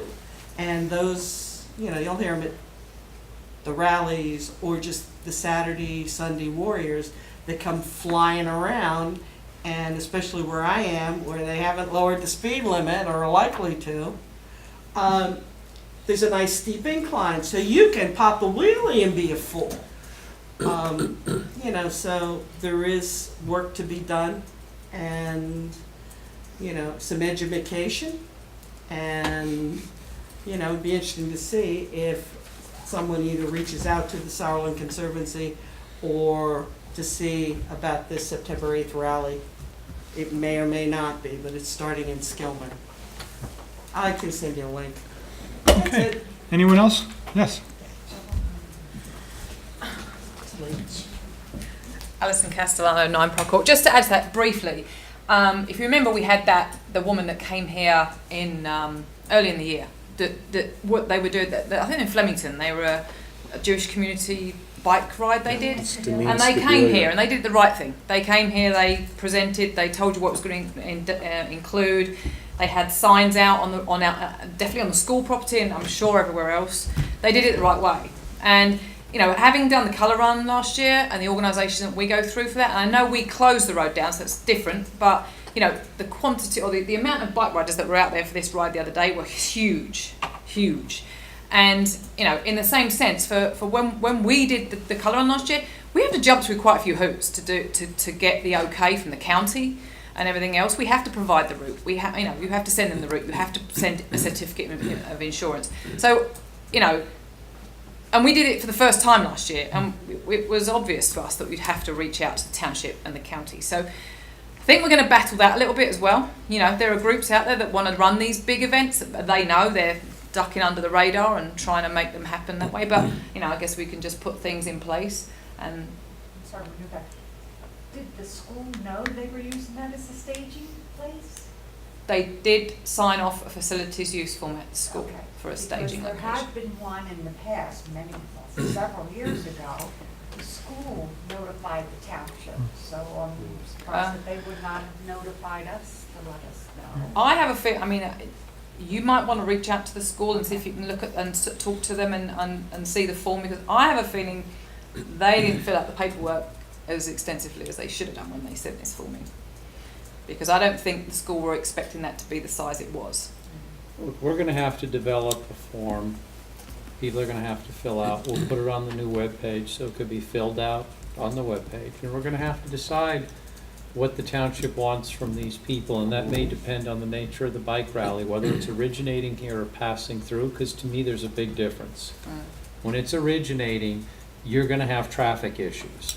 If you have 1,000 people originating at the school, until they disperse, if they disperse, depending on how long the ride is, you're gonna have significant traffic issues versus if it's a 100-mile bike ride and we Right. happen to be 5 miles of the Exactly. 100, you know, between miles 55 and 60. So there may not be one size fits all, but we have to put in place some procedure. We can't have happen here again what happened last week. And just to add to note to that, another side of that was that one of the parents that was entering the school, a couple of these bike riders basically went in the entrance of the school that she was walking in to collect a child, and wasn't really asking whether they could go in or not. They just were, well, they kind of asked, and they kind of almost barged in to use the facility. Now, I know it's summer, but there were children in the school, and it's not a free-for-all, and they can't just go into the school, you know. So there should be no reason why they had to go into school, whether it was in school year or not. They had porta potties outside. That should be the only use they needed if that in the parking lot. For some reason, some of these cyclists decided they wanted to go in the school to use a facility, that shouldn't even be a consideration. And my look, mind. if you're gonna have 1,000 cyclists, most if not all of whom are not gonna be East Amwell residents, and they wanna originate at the school, and you have kids going in and out of the school, to me, there's a real security issue. I mean, schools are targets these days, and that should get our highest level of scrutiny if they want to originate a bike tour out of the school at a time when kids are going to be there. So we need to do something. We need to figure out over the next couple months. And I'm fine taking the lead in terms of trying to put together an ordinance. I'll see what else is out there. But we should do something and then have a form ready. So like Tim said, when the spring cycling season comes in, we're ready to tackle it. I'll add that to my. I think Delaware Township must have been informed because I was behind a big group, I think the same group that you all are talking about. And they had a police presence at the blinking light in Surgeonsville. So they must have been notified somehow. Might be worth checking with them. I'll add that to my list of discussion points with the principal when I meet with him. Anybody else? Is there anyone else in the public who would like to make a comment? Just a real quick one, include the county because it's a county road, county intersections, and you have to do a coin toss, you gotta go to the county. So if the school knows, they gotta talk to you guys and also talk to the county and the state police so that people know stuff around it, that there is, even signage, then that might result in more adult behavior. Okay. Great. Anybody else in the public? Motion to close? Motion to close the public. Second. All in favor? Aye. Aye. Okay. Okay, I think we have an executive session, right? The only thing I have is I just have some comments on the minutes. Okay, we're going to take a short executive session just to comment on minutes, and we'll be right back. I mean, it literally should be just a couple minutes. So Francis, if you want to leave your camera, I mean, you don't have to, just turn it off. Yeah. You don't have to haul it out with you.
I'm having a wicked craving for ice cream right now. Oh, Well, I know what I'm doing when I go home. Getting back on my computer with a bowl of ice cream. okay, we're out of executive session, and we're going to take action on the minutes, the executive minutes. So do I have a motion to approve the minutes as amended? I'll move a motion to approve the minutes as amended. I'll second that. Okay, all in favor? Aye. I abstain. Okay. Okay, we're in item 17, administrative reports, the bills of the evening. There is, we need to remove the Archer Griner legal bill again. Yeah. They did send in an amended bill today, so we really can't act on it today since you haven't seen it. But it's been corrected. They had a clerical issue on their end and used the wrong rate. So the rate is $150 an hour for Archer and Griner for this legal work. The hours are not in dispute, so they've recalculated the bill based on that hourly rate. It was submitted today. I forwarded it to Margaret, so we'll catch it next time. Okay? This already says the amount, but I'll subtract the amount from that. Yeah, they, if that's okay. So do I have a motion to accept or approve the bills of the evening with the exception of the Archer Griner bill? I'll move the bills of the evening, motion for that. Second. The exception, yeah. All in favor? Aye. Aye. I'll fill in the rest of it. Yeah, that's fine. Okay, thank you. Okay. Do we have anything from tax collector Highland? Yes, there's one resolution. It's the last page in the resolution. It's refunds, $1,492.09 for an overpayment of the bill.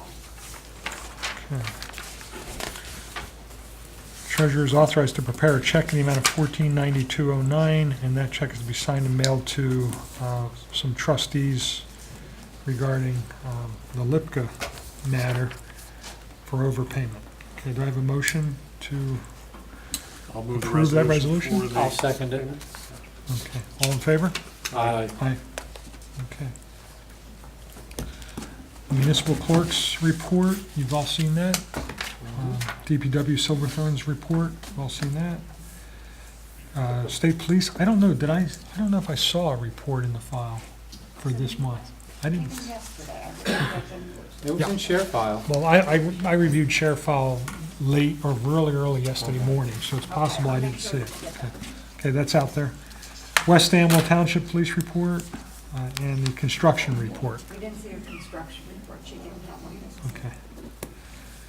Okay, any questions on correspondence? Okay, with that, do I have a motion to adjourn? So moved. Second? All in favor? Aye. Aye. Okay. Thank you very much. All right, do we have a lot of checks, a little checks?